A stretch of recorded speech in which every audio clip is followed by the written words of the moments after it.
They say it's up then. And it ain't nothing to discuss then. Pillar talking with revenge, we like best friends. Just left Atlanta, now I'm in Bama on the West End. Blood on 125th, don't you know about that? I can't fall out with my niggas, where they do that at? In position for that power, I can't get it back. I got that on me now, we don't play like that. He said the Bible don't teach you not to sin. Yes, the fuck it do. That's the whole point of following Christ. When he took us to First John, 1 second, Warrior. When he took us to First John, I read verse 7 where it said Christ cleanses you from all sins. Come on, man. This is insane. But that's that Christian dope. Go ahead, Masha. Out there teaching it like we teach. We teach you Christ is a nigga, man. We teach you God is a nigga. And guess who he loves? He loves niggas. He loves niggas. And that's one of the topics we're gonna talk about. They say it's up then. And it ain't nothing to discuss then. Pillar talking with revenge, we like best friends. Just left Atlanta, now I'm in Bama on the West End. Blood on 125th.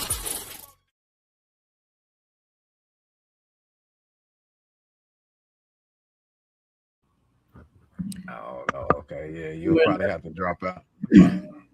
Yeah, we got somebody, Ron E on here too. Yeah, he didn't mean to click on. He gonna have to click out. Yeah. You said he didn't mean to click on? Mm-hmm. Yeah. Oh, okay. Well, go ahead. If that was an accident, Ron, you can go ahead and drop off. How do I drop out? Hey, I don't know. Hold on, let me see. Say it again. Y'all Jewish? Jewish? What does Jewish mean, Ron? Why I say Jew talk on there? Huh? Yeah, it say Jew talk. Cause we talk that Jewish. Yeah, but no, I said we talk that Jewish. I said, but we're not Jewish. You understand? Muslim, huh? No, we ain't. We definitely ain't Muslim. No alhamdulillah around here, Ron. We Israelites according to the Bible. Oh, Israelites? Yeah. What you know about them Israelites? Nothing. I feel you. Yeah. I hear you a so-called white man. You a so-called white man, Ron? No, nothing about any religions. Huh? You say you don't know nothing about religion? Yeah, not very many. Oh, okay. Well, being an Israelite has nothing to do with religion. Did you know that? What is it? I said being an Israelite has nothing to do with religion. Spirituality? No, it's actually a way of life for us. This is how God commanded his chosen people, blacks, Hispanics, and Native Indians, how to live their life. You believe that God chose the people, Ron? Echoing for something. Yeah, I don't know. Masha, check your sound. Okay, come. Yeah, because it is echoing a little bit. I can hear it too. Yeah. Do you believe the Bible, Ron? You believe in God? I believe in a higher power. You do? You believe the Bible when it says that God chose a certain people out of all the people that he created on the planet? Yeah. Okay. Who are those people? I don't know that because I don't know nothing about the Bible. But what you just said, I do believe that. Yeah, you believe that? Yeah. That's facts. It's in the Bible. So who do you think out of all the people on the planet God's chosen people would be? I don't know. That's kind of hard to answer right now with the way the world's going. You said it's hard to answer because you don't know where it's going. I ain't going nowhere with it. I said that's kind of hard. It's hard to answer with the way the world is going. Oh, with the way the world is going. Oh, I got you. I understand. I feel you. Well, yeah. God's chosen people are blacks, Hispanics, and Native Indian. Are you one of those people? Yeah. You one of those people around? Yes. You can tell my skin ain't pink. Well, you know something. It really ain't about skin color. You know what I'm saying? It's about the bloodline. So we don't really go off of like for instance, I give you an example, right? My grandfather, right? My grandfather, coon black from Mississippi, boy. You hear me? But my grandmother, he had 4 children with my grandmother. My grandmother is white. Her father is white, and her mother is Native Indian, right? And he had 4 children with that one woman. 2 of them coon black like him, and 2 of them lily white like her. You know what I'm saying? Yep. So, and all 4 of them was his kids. Exactly what you're saying. My granny's Native American, and she has 6 sisters, and all of them are red skin, brown eyes, brown hair. She's the only one that came out with blonde hair and blue eyes. And then me and my little brother, we came out fair skin. I get real tan when I go out in the sun. And then me and my brother were real darker than my little sister came out, blonde hair, blue eyes. Oh yeah. Okay, so what you Hispanic? Yeah. Okay. I heard you. I got Hispanic, I got Native. What's your father?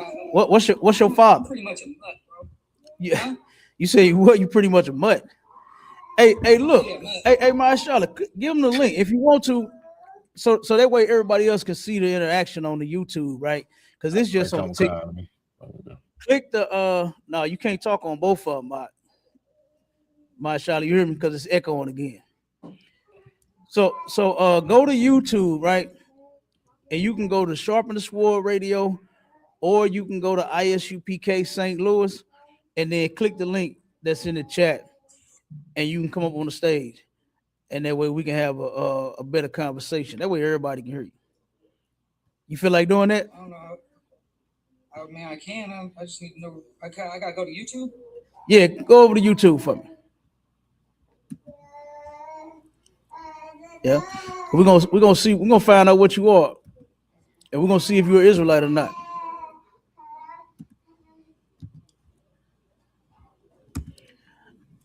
All right, everybody, clap it up, clap it up, clap it up. Sharpen the Sword Radio. We down here in Carbondale, Illinois. You understand? We got the young man Micah. We got his family in here. You understand? We got some food going on. We got some clothes and give away, some books for the kid. Hooked on Phonics is back there. We got some shoes. We got all kind of stuff going on. Hopefully, Micah, they don't get mixed up with the door. I didn't know that they was gonna do that with the interest. Router. Huh? Yeah. Right. I just thought. Is that better, Cap? Is that still echoing? No. You good now? Okay, come. Yeah. So, but next time we know, you know what I'm saying. So we good to go. But what they did was they rented out the back side of the township hall, and they closed the front, and they offered to the back. So, but we didn't know that. You know what I'm saying. And damn, I didn't know I was this dark on the thing. I should have brought some light. My scene, it's bright in here, but I need my light. Hey Ron, you see that link in the chat? You see that link in the chat? Jew Talk. Yeah, it's like that. Yeah, click that link, and you should be able to get in on the YouTube. Yeah, Ron, we're gonna check and see if you're an Israelite. He say he ain't pink. Ron say he is not one of them pink people. So we're gonna find out what Ron is. And if Ron an Israelite, we're gonna get him in all black. All right, I pushed in now, and I clicked the you are now in live. Oh, it sent them to hold on one second. It sent them to what? It sent them to YouTube. I gave them the wrong link. Hold on, let me do it again. All right, no sweat. All right. Now you see the StreamYard link in there, Ron. What is it? The StreamYard link. I don't see it.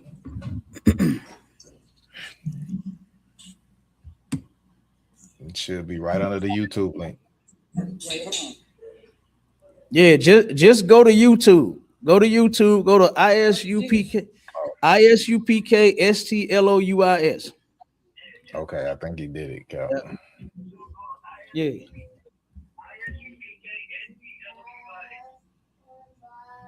We got the caller on the line. Hold on. 1 second. This thing dead as a doorknob too.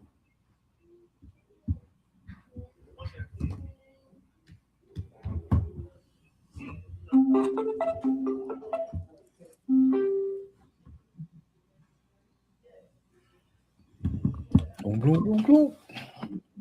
on. I'm trying to connect this thing to the Bluetooth.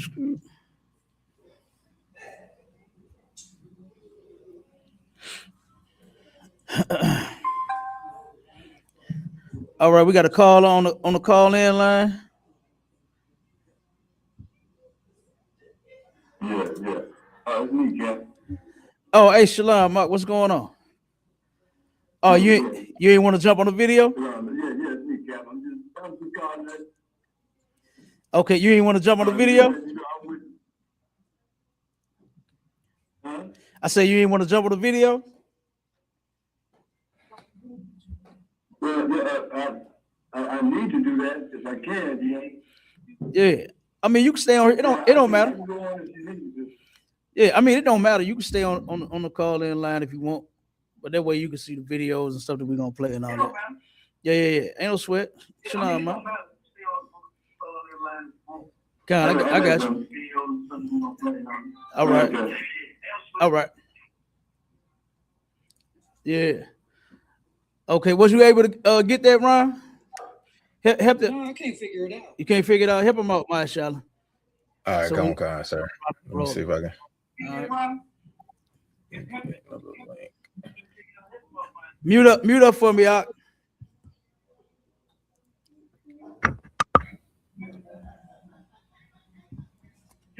All right, sir. All right, no sweat. You should see the stream link, Ron. StreamYard. All right. All right, we're gonna go over a little history. While y'all figuring that out, we're gonna go over a little history of Carbondale. Do anybody know about the riots that happened here in 1970? And the reason I'm going over this because we've been going over. You saw that show that we did with DMG, right? The brother about the integration and how Martin Luther King how it failed us. Yeah, man. I've been on that kick ever since. You know what I'm saying? And I've been looking up all kinds of videos. How many videos I done sent you, my shot? About 1,000 of them already. Yeah, come on, sir. Yep. All kind of videos, all kind of articles, everything showing how that was a horrible mistake, man. You know what I'm saying? And now they had in 1970, just a few short years after they passed integration into law. What was it, like 64, somewhere around there? They turned around and had a riot right here in Carbondale. Okay, and it started from Kent State University. They had the students were protesting the Vietnam War, stuff like that. You know what I mean? And they turned around and what is it? SIUE? SIUC. So what's that? Southern Illinois University, Carbondale. So SIUC ended up joining in, protesting, right? And for the life of me, I just don't be understanding why our people felt the need to want to join, with them. and the reason I'm saying is because that integration is what messed us up. Now, this was a predominant, if I ain't mistaken, Kent State University was all white. I believe so. You know, that was a fact, right? Yeah. Kent State University was all white. So all the students, I believe it was four students that got killed out there at Kent State University. So this was white on white crime. You understand? That's what that was at Kent State University. White on white crime. They wanted to join, and our people, you know what I'm saying? With the brainwashing that Martin Luther King did, I mean, it was severe. I mean, look at what's going on right now. Martin Luther King thought, and what he was telling everybody was that it was a great idea for us to join, our oppressor, right? When you think about it, when you got our restaurant, okay, just look at it like this. You had white only, and I always say that when I say white only, right? And then you had our side, okay? We stayed on our side, they stayed on their side, Okay, and that's how it should have stayed. You understand? It should have stayed like that. So once Martin Luther King said, you know what, we need equal rights. We need to join you. You need to hire us, and we need jobs and all of that nonsense, right? And what happened to the businesses that we had? We lost them. You understand? We lost our businesses. We lost just about every single way of life. You understand that we had before integration. We actually was doing a lot better before it. People talk about the food stamp program, right? I just got an article in Missouri. Marsha, you remember how many they about to cut off in Missouri? It's up there. It's something. Vaguely. I can look up. Double, almost triple thousands of people that they about to start cutting off food stamps in St. Louis, right? And back in what was that video? What year was that video that we played, Marsha? Wasn't it the 20s or 30s? It was the 20s. They had some communities, black communities, to where everybody had came together. All of the women was cooking food. They was canning and storing food for families of 5 to eat for a year, to where nobody in their community had to go to no grocery store. They was their own groceries. You know what I'm saying? Now, what do we got now? You understand? We got white grocery store. We ain't got no black grocery store. We don't have no system like that. Like, how many sisters in one community can we get together to make brothers a bunch of turkey sandwiches? You know what I'm saying? Let alone sit here and start cooking for hours. I mean, I'm gonna play the video again. You know, I think I might have you pull that video up and play it without the sound to show people that this is what we were doing once before we integrated. We actually were a people. We were together, because at that moment, that's all we had. Coming out of slavery, that's all we had. You know what I mean? And then turn around, and after that, that's all we had. But for some odd reason, and a lot of people don't like to be honest about Martin Luther King and why he had that dream of loving white women. You understand? That's the reason he wanted to join together with white folks, is because Martin Luther King had a nasty and disgusting love and fetish for white girls. When he wanted to become the leader for black people, right? He turned around and he was in love with a white girl.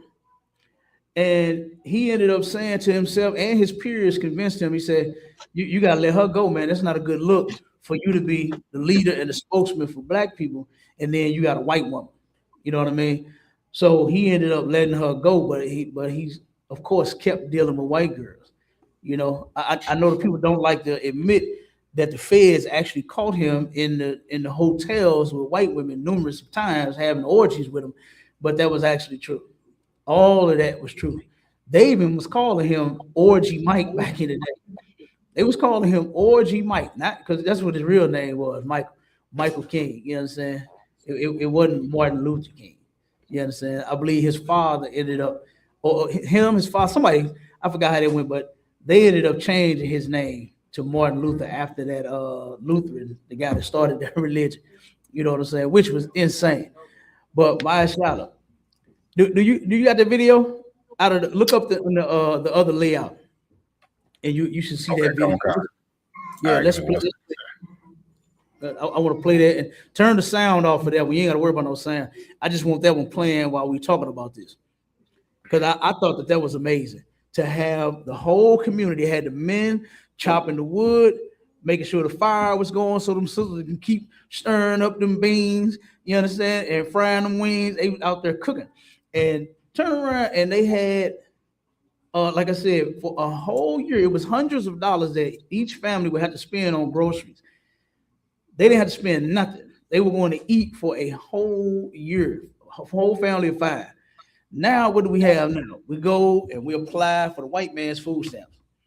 And if you turn around and you make $1 over, what do? He cuts you right off. He said, oh, you make too much money. You can make $1 over, just one. Like, he don't even develop like a system to where, okay, okay, you back to work or whatever, you know what I'm saying? And we'll reduce you like $10 every month until you get on your feet or something. You know what I mean? He don't even do nothing like that. He just instantly cuts you right off, you know, which I think is insane. You know what I mean? And like I said, if we and if anybody got any questions, y'all can grab the mic, you know what I'm saying? And then y'all can, you know, ask a question. And can I say something? Go ahead.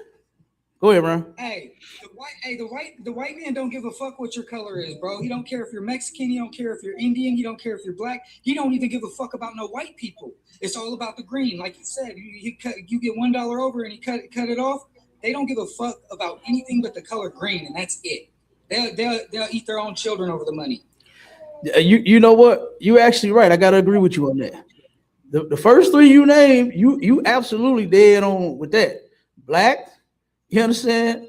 What you say, Mexicans and Indians? He absolutely hate. No. Just pay attention. He absolutely hate them.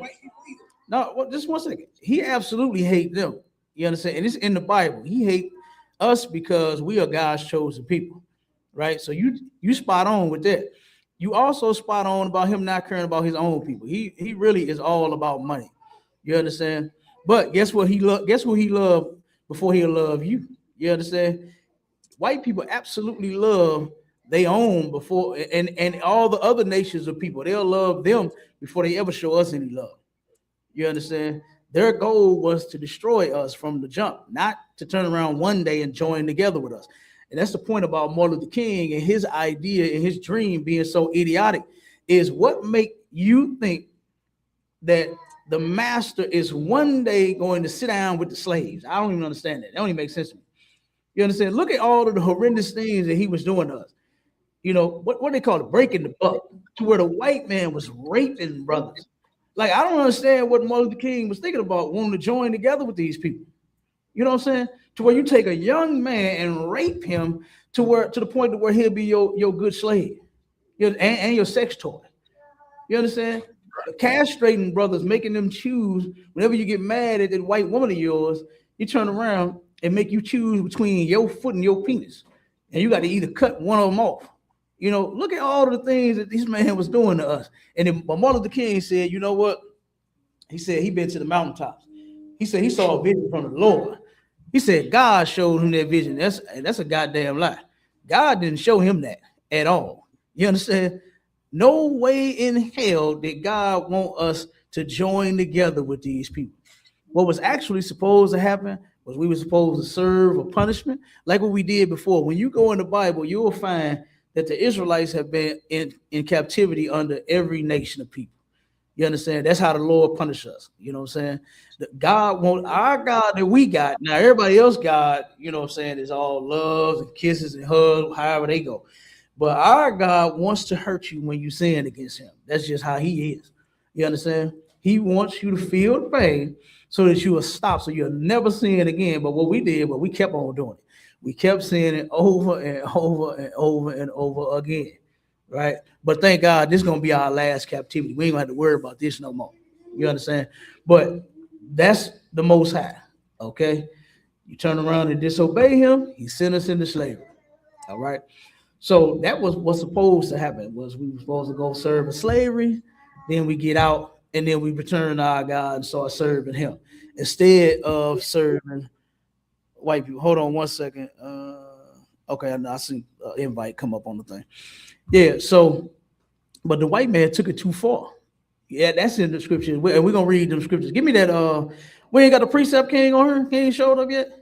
Lie, sir. He actually was out of town today. Look, that brother know the whole Bible. Yes, he know where every scripture at. But give me that one where in Ezekiel 35. You can give me that one. Give me that one to call. Give me Ezekiel 35 and just start at 1 for the context, and then we'll read that. But Salaki, I'll be at my destination in you know what? Go ahead. I forgot. Hey, you know what, Salaki? I forgot. You actually preparing to get out of VA at 4 in the morning. Y'all do your thing. We'll get it. All right, I got you, sir. All right. So one second. But like I said, everything that I'm saying is in the Bible. All right. And God did not want us to join together with these people. He did not want us to turn around and now love the people that hate us more than we love ourselves and our own brothers and sisters. Okay, so like I said, Martin Luther King, that dream of him holding hands with little white girls and little black boys and a little white, oh man, that's horrible. That was a horrible idea. Because you see, it still hadn't even happened. All of these years, all of the marching, all of the protesting, all of the lives lost, all of the people hurt, all of the people arrested, all of the people that got felony convictions on their record. You know, they still doing that same thing to this day. Like downtown St. Louis, when they had a few years ago, they had a brother back in 2011, a brother named Anthony Lamar Smith was unalived by police, right? Innocent brother. Okay, they turned around, and when the verdict came out 6-7 years later, the cop, guess what? He was found innocent. Okay, and of course, black people in St. Louis was outraged. You understand? They was hurt. Another innocent brother put to death by a cop, and then guess what? He gets to walk home free. And what was so crazy about that is the case was insane. It was supposedly that he met this brother. He saw a crime going down. He saw a drug deal going down. They found no drugs on this brother.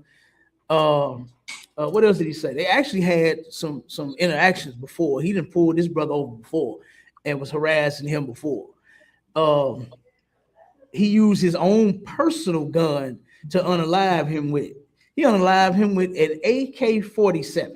Now I wonder how many brothers, you know what they call the unsolved mysteries? I want to know how many brothers are victims to that man's personal AK-47. He shot him in his face with it 7 times. You understand? Shot his brother in his face with an AK-47 7 times. And he told the judge, he said, Your Honor, you do not understand what we are up against out there in the streets. But what is black people up against out there in the streets with your AK-47 pointed at their nose? You understand? Like, this is insane.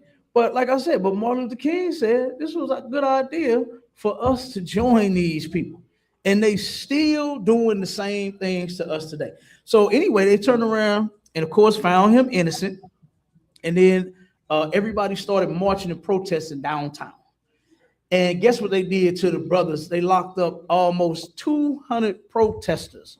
They locked up almost 200. It was like 187, 89 brothers and sisters got arrested from them standing downtown saying that, hey, this was not justice. You know what I'm saying? This man, this cop, this murderer unalived an innocent brother, and now he gets to go free. So because they were downtown expressing themselves in that manner, they all got locked up, and now they're felons now. You understand? Now they got convictions on their records for them disobeying and breaking the law, all because it's supposed to be freedom of speech in this country, right? You're supposed to be able to protest in this country, but not when they feel like you shouldn't be protesting. You see what I'm saying? So back when Martin Luther King had the children marching, he had young children get out in the march. And how many was that that first day, Marshall? Wasn't it 1,000? Over 1,000 children. Yeah, it was over 1,000 of them. Yep. Over 1,000 children got arrested. They said it was so many they ran out of paddy wagons. They had to go get buses. They had to get school buses to lock up all the children. Right. So all them over 1,000 kids, and that was just the first day. It kept going on every single day for 7 days. And every day it was more and more of them that got arrested. You understand? So here it is, thousands of children are now felons, got records, arrested. You understand? They even did those little sisters. What was it? The Little Rock 12, what I call them? Yeah, I think it was 9, I think. No, I think it was 12 of them. It's 12. Let's see. Yeah, I think it was 12 little girls. 12 little girls. They was. Oh yeah, Comic-Con. You're right. Yeah, they were trying to protest. Oh. What'd you say, Marshall? It was Little Rock 9, sir. 9 African American students enrolled in Little Rock. No, not that. No, not that. Okay. That's when they was integrating the school. That's when they was trying to join the all-white school. And notice only one of those brothers, the rest of them stopped. it ended up being just one of the Little Rock Nine. Everybody else was like, damn, we ain't finna keep getting beat up and called niggas and getting spit on and all this every day. Said, we out of here. They actually got out of there. 8 of them got out of there, but one stayed. He, and that's the thing that I really hate, the mentality that our people have taken since Martin Luther King is, showing this abuser just how much we'll take his abuse. You know what I mean? Instead of turning your back on him. Don't let nobody abuse you. You understand? We are like a battered woman in a relationship. I'm talking about black people. We sit here and let the white man beat us, lynch us, burn us, hang, and then we want to join them. I don't understand it. To go and sit in his, what's funny? I mention this all the time, but Eddie Murphy and Martin Lawrence did a scene on Life where they got hungry, right? And they stopped at an all-white restaurant asking if they had some Negro pie in there. You understand? And that white woman said, no, Negro 35 miles down the road. You understand? And Martin was like, man, hold on, lady, ma'am, we hungry. You understand? She said, hey, we don't sell nigga pie here. You understand? Pull this shotgun out. And then they was like, oh, okay. Well, we're 35 miles down the road. Okay.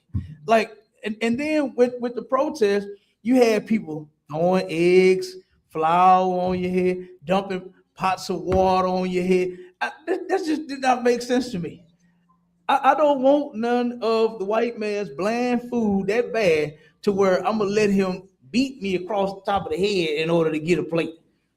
Right. You understand? Say get the mic out when you talk.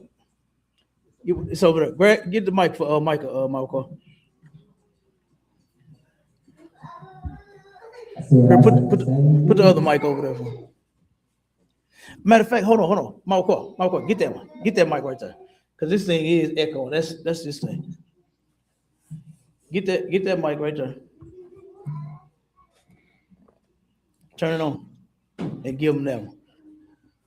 That's for this one over here. It should be a lot better. And turn that one off, Michael. Turn those two off. Go ahead. Yeah, I said I'm saying the same thing. Like the bland food situation, y'all wanted bland food that bad. Yeah, it's crazy. That's crazy, man. That's insane. To where because they don't put no season on nothing. You know what I mean? They mashed potatoes, bland, box flakes, whatever they call it. You know what I'm saying? That's bland. They barbecue that. All they do is put sauce on it. That's the flavor. Is the sauce. No, look, I want to taste the sauce and the meat. You understand? Go ahead. Yeah, the white man is such an animal. Like the reason why he don't have a taste for all those good seasons and stuff that we use all the time on our food, because he like to taste the blood. You know what I'm saying? He wants to see the blood dripping down his lips. He like the irony taste of that.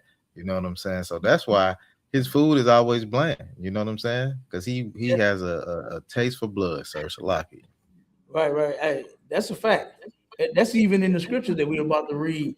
And the blood that he want is the Israelites' bloods, blacks, Hispanics, and Native Indians. That's what blood he want to taste. You understand? He is not satisfied until he is harming one of us. And what's so crazy is all we want to do is just get along with him. We don't want to fight him. We just wanted to live next to him. We just want to live on the same block with him.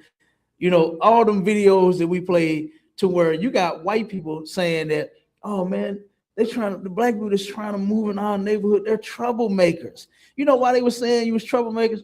Because you're trying to go somewhere where you're not wanted. You're not wanted in their neighborhood. You know what I mean? So why in the hell are you coming here to start trouble? So they labeled us that all the time. But here's the thing. When it came to who was an animal, it was them all day. That video, remember that one where that teenager, that little white boy, that said, if they move her, he said, if just one black family just move, because he said, oh, well, not all black people. He said, I got some black friends, they kill me with that. White folks kill me with that, talking about something they got black friends. No, the hell you don't. You understand? Because as soon as you get mad at your friend gonna be a nigga. But he turned around and he said, Well, you know, I work with some black people. They're not all bad, man. Just the ones that want to start trouble.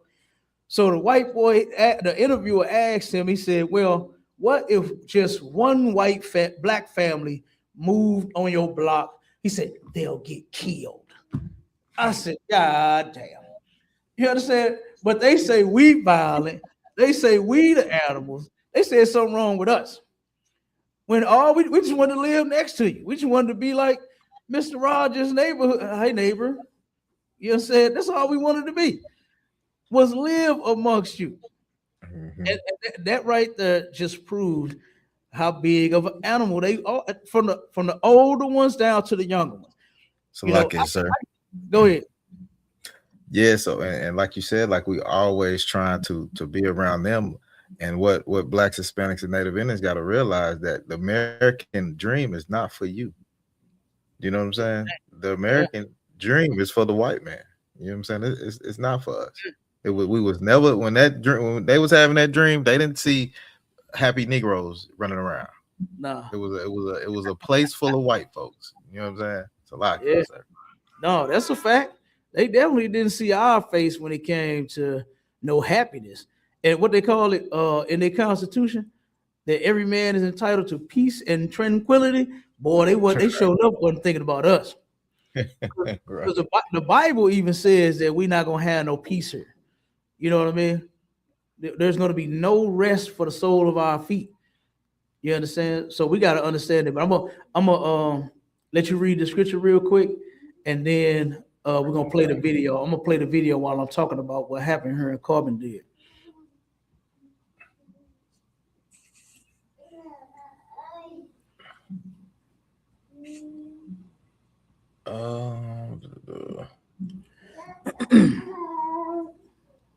Kev, you don't see that? You don't see that StreamYard link in the chat, sir, on the TikTok? What you mean? The StreamYard link. You see it on TikTok? StreamYard link on TikTok. Let me see. Yeah.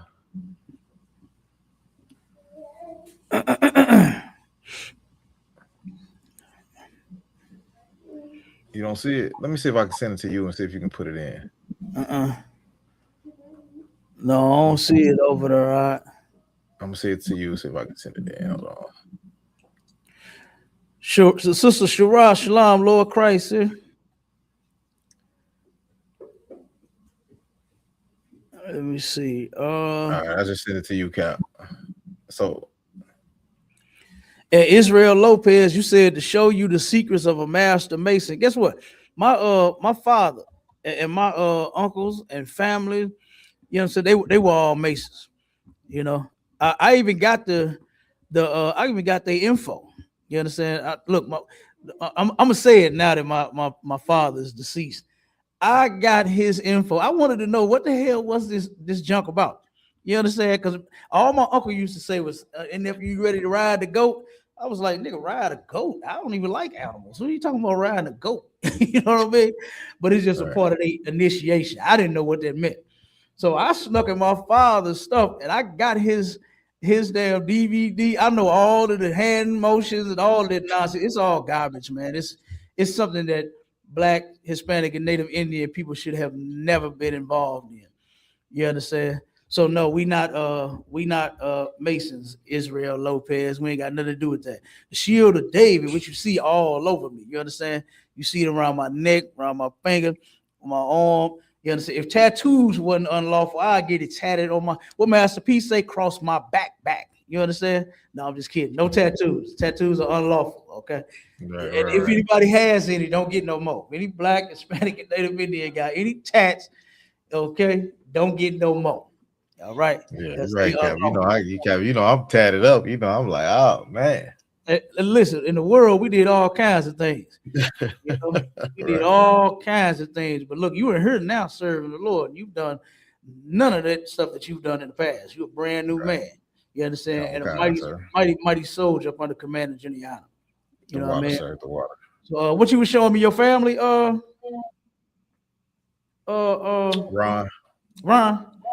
Oh yeah, I was just showing you the photo. Yeah. Where I'm from, bro. The minority is the majority. Okay.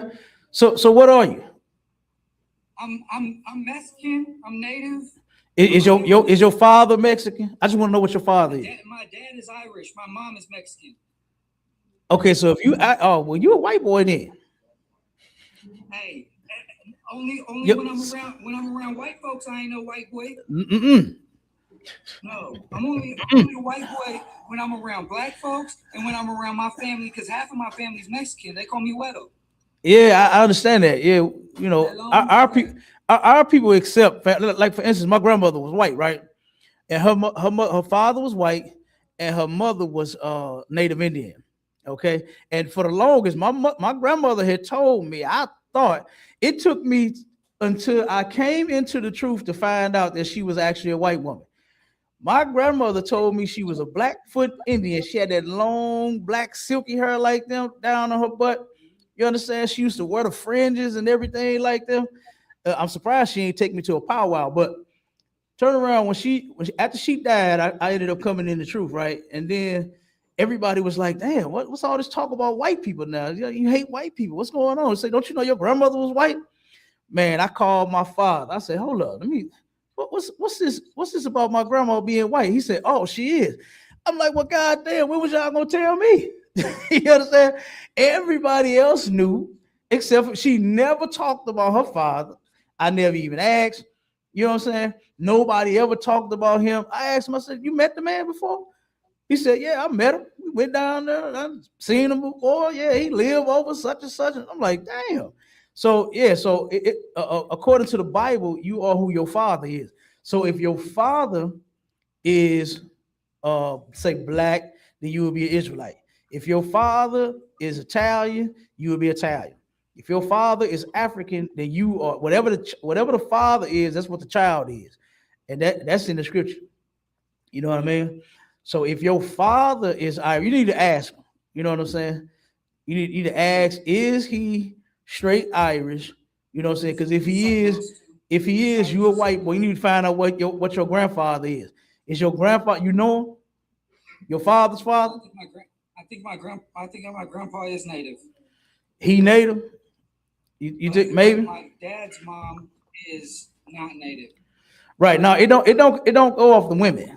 You understand? The women, we need them to bring forth them beautiful babies of ours, but they just incubate them. The father determines the race or the identity of the child. So if your father's father is Native Indian, then your father would be Native Indian. Now if his mother is Irish, then that's something else. You understand? That's just your grandmother. But if your father is Native Indian, then you would be an Israelite. If you know what I'm saying, that would make him Native Indian. You see what I'm saying? And see, that's another problem too, is with us mixing with these people. You know what I mean?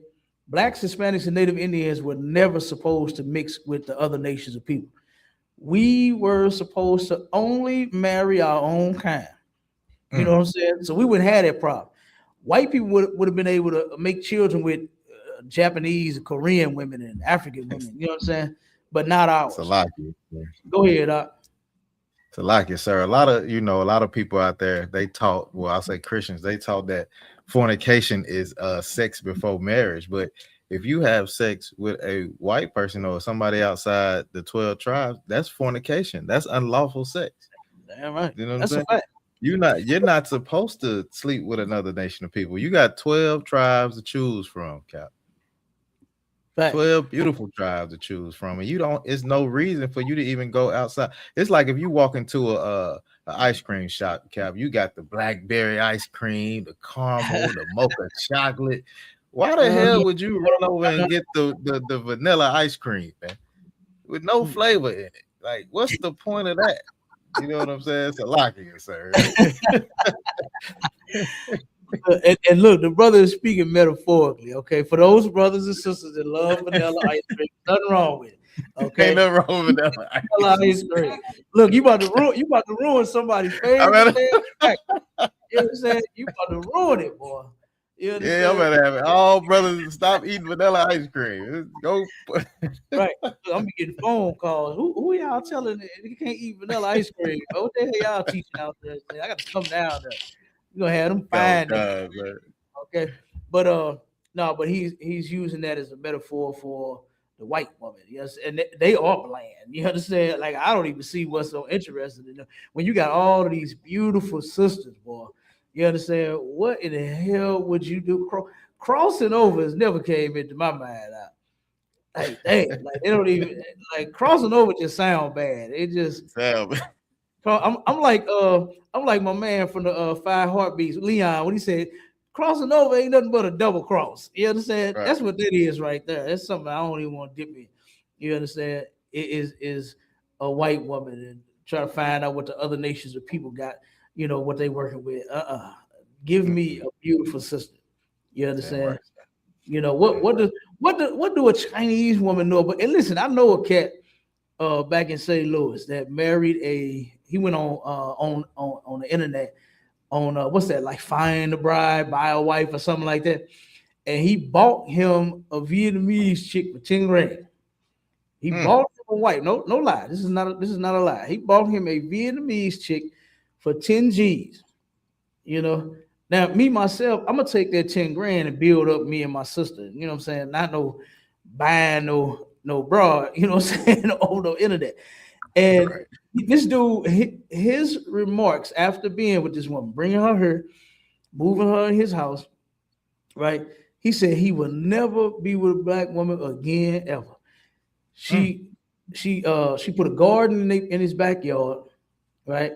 She washes his clothes. She cooks his lunch and breakfast. She does all of the things a sister will do for you. You understand? Like I'm like, no, I'm waiting to hear something special. You know what I mean? I'm waiting to hear something special. This Negro talking about some. She up cooking his bread. Hey, boy, do you know how many breakfasts I done had? You understand that I ain't cooked? Like, what are we talking about here? That's your reason. The reason is he really hates his people. He hates himself and he hates his people. You know what I mean? And all of what I'm saying goes against the Bible. And I got all the scriptures. I can prove all of it to you at any moment. You understand? So we need to go over all of them. We can. But let's get into this hate thing real quick. About how our oppressor, the so-called white man, hates blacks, Hispanics, and Native Indian guts. You understand? The white man can't stand us. And that's biblical too. It go all the way back from when Esau and Jacob was in the womb. It says that they were fighting in the belly. You understand? Usually twins, what you hear about twins when they in the stomach?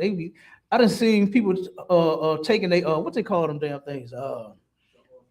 Ultrasound. Yeah, the ultrasound. I done heard of people taking a ultrasound of twins and they in there hugging each other. You understand?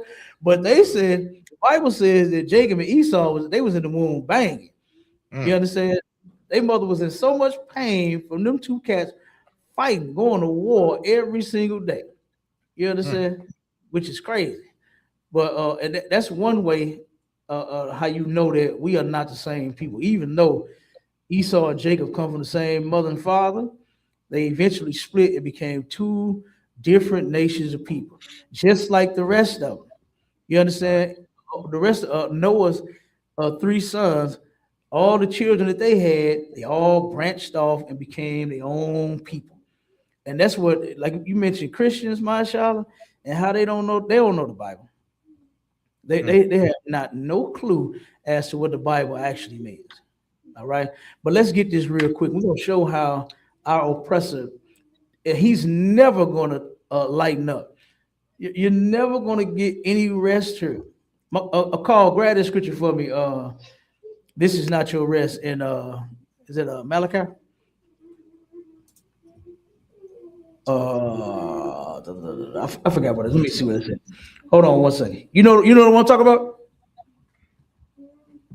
Not right off top, sir, but I'm trying to find it though. I get it for you. Okay, come.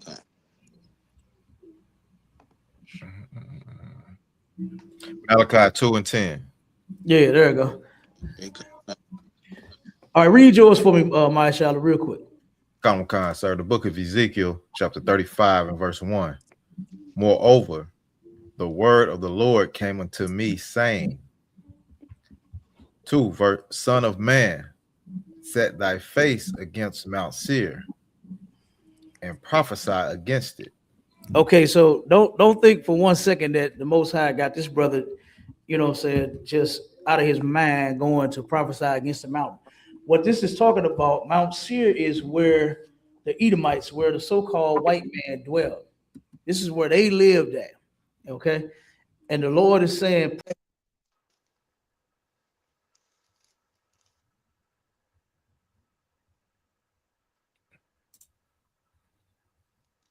yeah, did you drop off, Cap? Okay, I guess you did, sir. Yeah, quiet. Yeah, I guess he did drop off.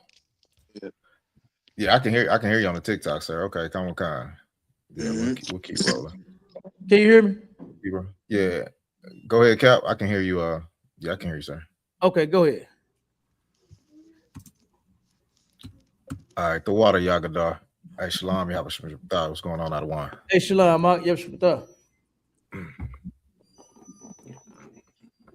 Shalom, say Eldo. All right. Yeah. Keep reading up.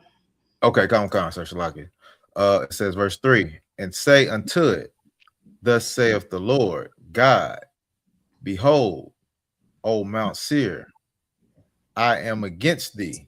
So the Lord is saying that he is against the so-called white man, the Edomites. That's who dwelled in Mount Seir. You look this up. They are the ones that dwelt in Mount Seir. Okay. So he's prophesying against Mount Seir, all of the people. Okay. Keep going. Come on, and I will stretch out mine hand against thee. And I will make thee desolate, most desolate, Salaki. All right. So the Lord said he's going to make Mount Seir most desolate. All right. Meaning the people. All right. And the land. And all that's going to be emptied out. Go ahead. Come on, verse 4. I will lay thy cities waste, and thou shalt be desolate, and thou shalt know that I am the Lord. All right, keep going. Verse 5, because thou hast a perpetual hatred. So think about all of the people that's on the planet Earth right now today, right? Who hates blacks, Hispanics, and Native Indians more than anybody?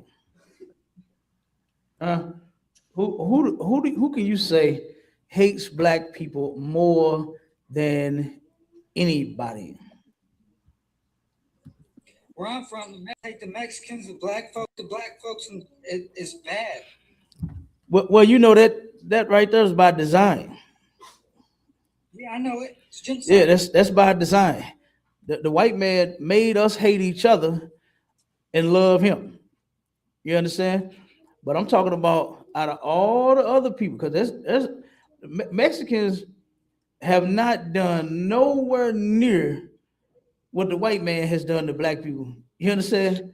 And vice versa. Now, I do remember some gangs, you understand, back when I was in the world, right? And I do remember black gangs didn't like the Mexican gangs. The Mexican gangs didn't like the black gangs. I remember that, right? But when it comes to who has caused us, I'm talking about both of us, who has caused Mexicans more problems out of everybody, even though black people hate it.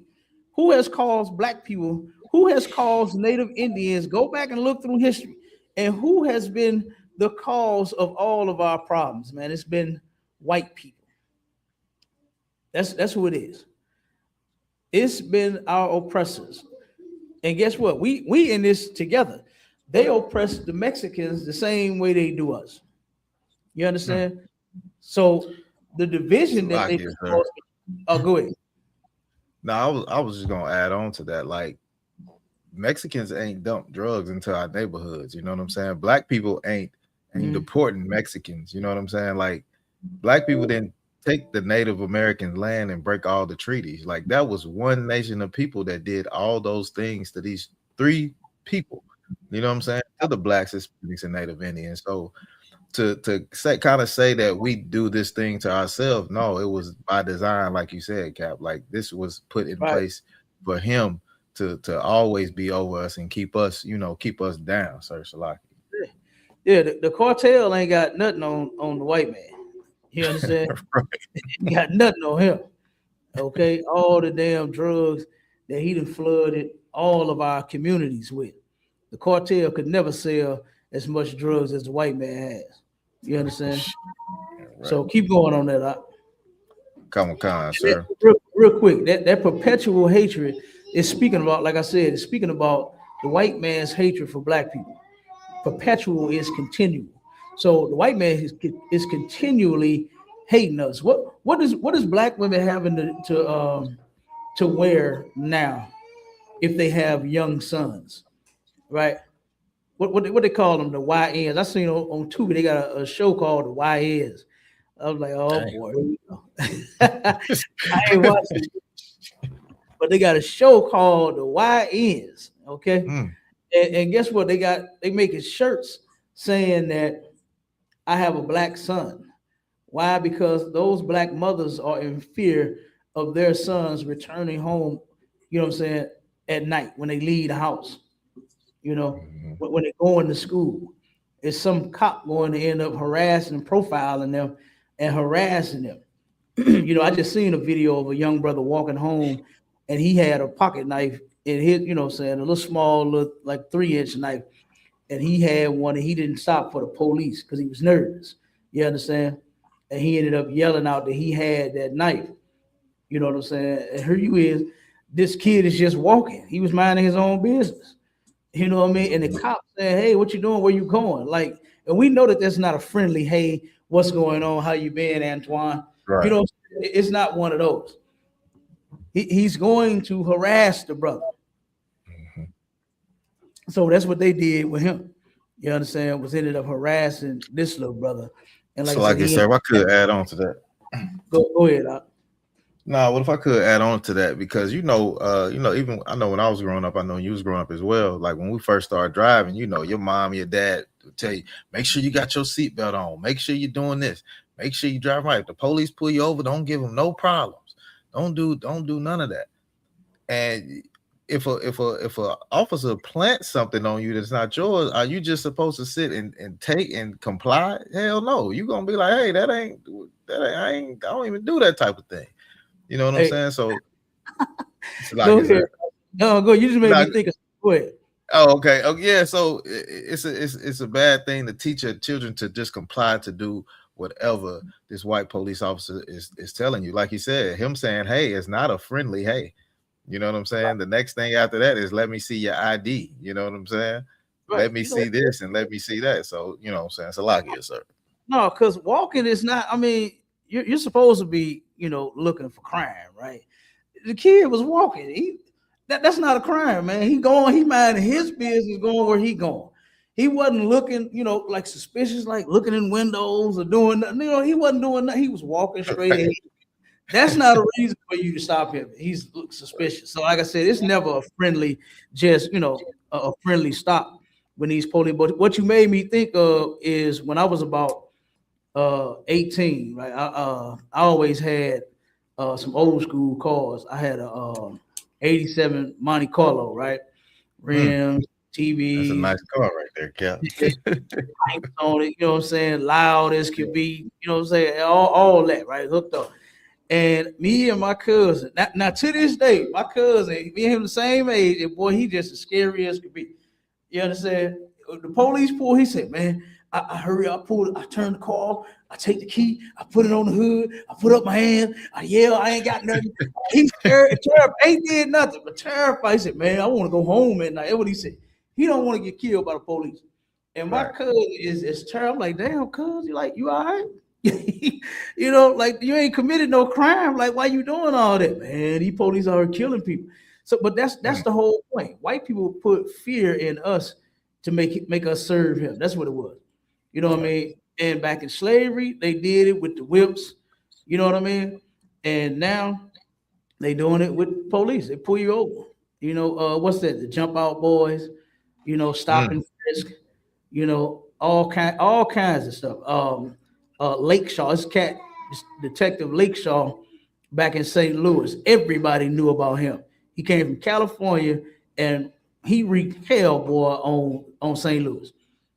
You understand? Crooked as could be, jamming brothers up, taking their money and their drugs, or planting drugs. He did all kinds of evil in the hood in St. Louis. You understand? Right. For years. You understand? But when me and my cousin, we was about 18, right? And we riding around. And you know them sounds is like automatic, you know what I'm saying, pull you over. So the police heard the sounds. They pulled me and my cousin over at Rallies over on Jefferson, right, on the south side. And as we sitting in the car on the curb, they turned my ride. They tore my seats up. They let the dog slob all on my CDs. You understand? All kind of shit. Now, this is what got me. Now, I didn't know that they did this at first, but they actually have the dope, right? And they put it in front of the dog and make the dog sniff it. So I'm sitting there, I seen him go in his pocket. He all slick. He looking around, you know what I'm saying, making sure we ain't paying attention, and took that dope out of his pocket, stuck it in front of that dog nose. That dog went, and then threw him back in the car. I said, hey, man, what the hell you doing? I jumped up off the ground. You know, like you said, Marshall, who's that you said? Your mama taught you? You said your mama taught you to say that, to act like that? Marshall. Come on, sir. What you say? Oh, yeah. My parents. Yeah, my parents. Like it, sir. My bad. Hey, I went against all that. You hear me? My mama taught me that same thing too. She was scared of her black son not coming home too. And she told, boy, don't be out there in the police. Man, I jumped straight up off the curb and I pointed. I said, what the hell he doing with that dog? You understand? Because I know we ain't got no dope in here. You ain't finna put that on me. I ain't taking it. Right. You know what I mean? Right. I ain't taking that. We're on the white cop. Oh, calm down, man. Nobody's gonna plant any drugs on you. Yes, y'all do it all the time. Right. I'm from St. Louis, and they did it all the time. I'm telling you, they did it all. I know a lot of cats that got cases on them, and they didn't even sell drugs. They didn't even sell drugs, but they caught a case from them putting the dope on them. You understand? Which is insane to me. So like you made me think about that, Marshall. Okay, come on, sir. Yeah, because he thought he was for the jam. They thought they was for the jam two of them up that night, but I wasn't going for that one, you know. But that's when I learned that they have the drugs on them to make them sniff, make the dog smell it, to know what to smell. You know what I'm saying? Know what to pick up on. Go ahead, Carl. Yeah, if I could, you know what I'm saying, like you were saying about these, YNs, and I'm, listening to you, the story about the police, but, by us, being the leaders, man, whether it be, fathers or big brothers or priests, whatever the case may be, man, it's so important for us to, do what we doing, to be able to stand in the gap, because really a lot of our youth, man, they really left alone, and a lot of brothers don't really want to go around what they call the YNs now, you know what I mean, because the dudes might be 10 deep on the corner, all on strapped, you know what I'm saying? So, a lot of brothers got a tendency to stray away from them, you know what I'm saying? But it's like we got to find a way to pull them in, because it's like if the elders not dealing with them, I even know when I was coming up, somewhat, the older generation was still involved, even though they might have been showing you the wrong way, right? But without us being there to stand in the gap, then that's who's gonna be handling them out there for real. Discipline, the police, the judge when they go down there, and that's why they catching so much time. Like you said, they plant drugs on some of them, and beating them and shooting them down and locking them up, and what I'm saying, all these different type of things, man. Till they completely, pretty much decimate a lot of our young generation by either locking them up or killing them and things of that nature, because there's nobody really over top on, like the scriptures say. They've become our oppressors, you know what I'm saying? They running around like wild bulls in the streets and things of that nature, man. I just hope, that the work that we doing, some kind of way we can connect, what I'm saying, with that younger generation, what they so-called the YN, with that pass. That's all I had to say, sir. The water. No, you on point. And guess what? We love the YNs in the ISUPK. Didn't Whitney used to say the YNs was the future? Teach them well, and the YNs lead the way. That's the thing that you're saying about the older generation, is now they so terrified of them. Like, for instance, it's a sister back in St. Louis that we do the food drives and stuff. We did a ton of food drives with this sister. Once they passed the law for open carry in Missouri, this sister was scared to go to stores and liquor stores and restaurants because all the YNs was walking around strapped up, got them out, they had the Draco strapped across their back, hanging out their pocket and everything. You understand? And she called me terrified. She said, "What are we gonna do about this?" I'm like, "Man, I walk right past him. Like I'm not scared of my own people. You understand? He got a gun, I got a gun. He ain't bothering me, I ain't bothering him. Why is it bothering you?" But that's the mentality of a lot of our people. Like you said, the older people, they don't want to be involved with the younger people. They just want to leave them to be. And this is why they out here doing a lot of the foolish things that they are doing. Is because they have no guidance. You understand? We supposed to be teaching them, not just let them go do their own thing. You understand? Nothing wrong with them possessing a legal firearm. You understand? Get you one. You might need it, but don't be out here, committing crimes. You understand? And then have a firearm to protect yourself. And then you're doing something illegal, something you shouldn't be doing. So we don't condone that. You understand? But yeah, a YN can own a gun legally. You understand? Hey, Salaki, Cap, you see my invite on TikTok? Sir, Salaki, I don't know what happened. Drop me. Wait a minute. Let me know if you don't see it. Let me see. Okay, it's not letting me join for some reason. Yeah, it ain't letting me join for some reason. I don't know what the deal is, but no, I don't see it. Yeah, I don't know what's going on. It's all good though. Keep rolling. Yeah. Yep. So no, but just saying, that if we start teaching them better, then they would do better, like the Bible say. And churches have been misleading us. And like I said, Martin Luther King has misled us. The integration, all of that nonsense, that has misled us. And I'm gonna let the video play of what ended up happening right here in Carbondale after the shooting. So black people ended up joining. They joined the Kent State University protest. And then it was 10 brothers ended up getting hurt here in Carbondale. It was, I think, 4 got shot. Nobody got killed, but 4 got shot and the rest got, badly injured, And Marshall, read that oh, wait a minute. I got to send you this. Hold on one second. Okay, I'm for the text. Can you get this text? Yeah, come on, sir. I can get it. Okay, let me send you this, and I'm gonna have you read the reason why these brothers ended up joining in this white protest. All right, 1 second. I get it. And yeah, Cap, I wanted to add on to what you're saying while you're sending that text. Another detrimental thing that the Christian church is teaching to our people is, God loves the sinner and hates the sin, and that's a damn lie. He hates them both. You know what I'm saying? He hates the sin and the damn sinner. That's why he wants you to not sin anymore. That's why, throughout the Bible, it's keep my commandments, because you are supposed to turn away from sin, not think it's okay because God know your damn heart. Yeah, he know your damn heart. You want to smoke weed, you want to have sex with whores, you want to buy prostitutes. Yeah, he know you want to do that. You know what I'm saying? So it's a lot this, sir. Yeah, don't forget that pork. They love that pork.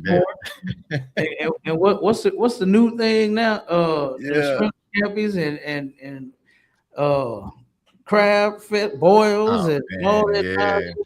I'm gonna cook you some shrimp Alfredo. She thinks she done did something in the kitchen, Cap. hey, Mashallah, listen. One of the food drives, a sister brought some shrimp spaghetti to and listen, we already told everybody that was gonna bring some. Don't bring no shrimp, no crab, none of that nonsense, no pork at all. And she thought she was gonna slide it up in her. Man, we threw all that shit in the trash. You understand? We threw it right in front of them. I made the brothers throw it away right in front of them. they was all standing there looking at the trash can like, I can't believe this dude just. I told them, I said, I can't believe y'all brought that shit here when we asked you not to. You know what I'm saying? Because we don't eat the unlawful meats and then we don't serve it to our people. You know what I mean? Sir. But brother, they had shrimp spaghetti. They don't even go together. Like that's crazy. That's crazy, Cal. I got that up. Okay. Yeah, read that real quick. And what happened? Come on, sir. Right here at Southern Illinois University, Carbondale. Go ahead. All right. It says African American students at Southern Illinois University, SIU, in Carbondale protested the Kent State massacre. Now stop right there for a second. Stop right there for a second. Now, like black folks, we got a saying amongst us, right? When we mind our own business, right? Ain't that what we do as black people? We mind our own goddamn business. White people shooting white people, that should not be your business, your concern, your problem at all. You shouldn't even be worried about that.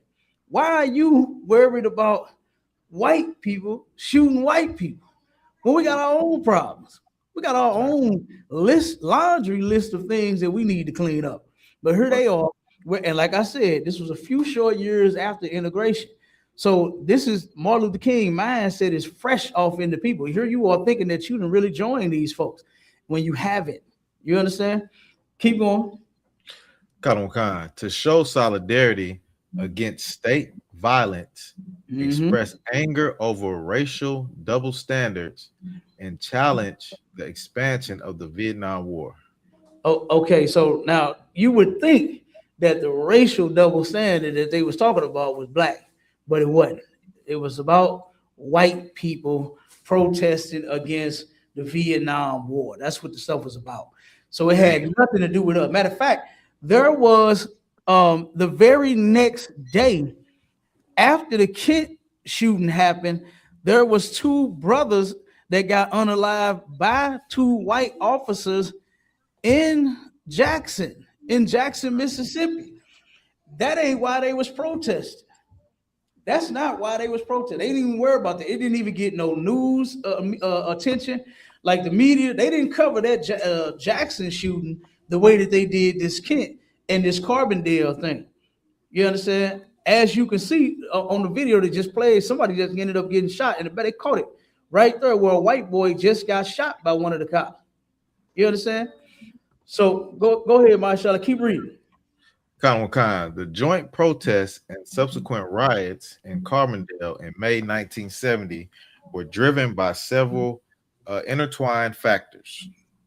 Okay, now here go to several different intertwined factors. This first one is the one that you need, right?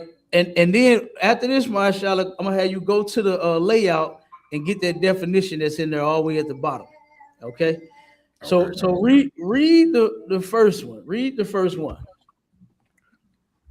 Khan, sir. Intersectional solidarity.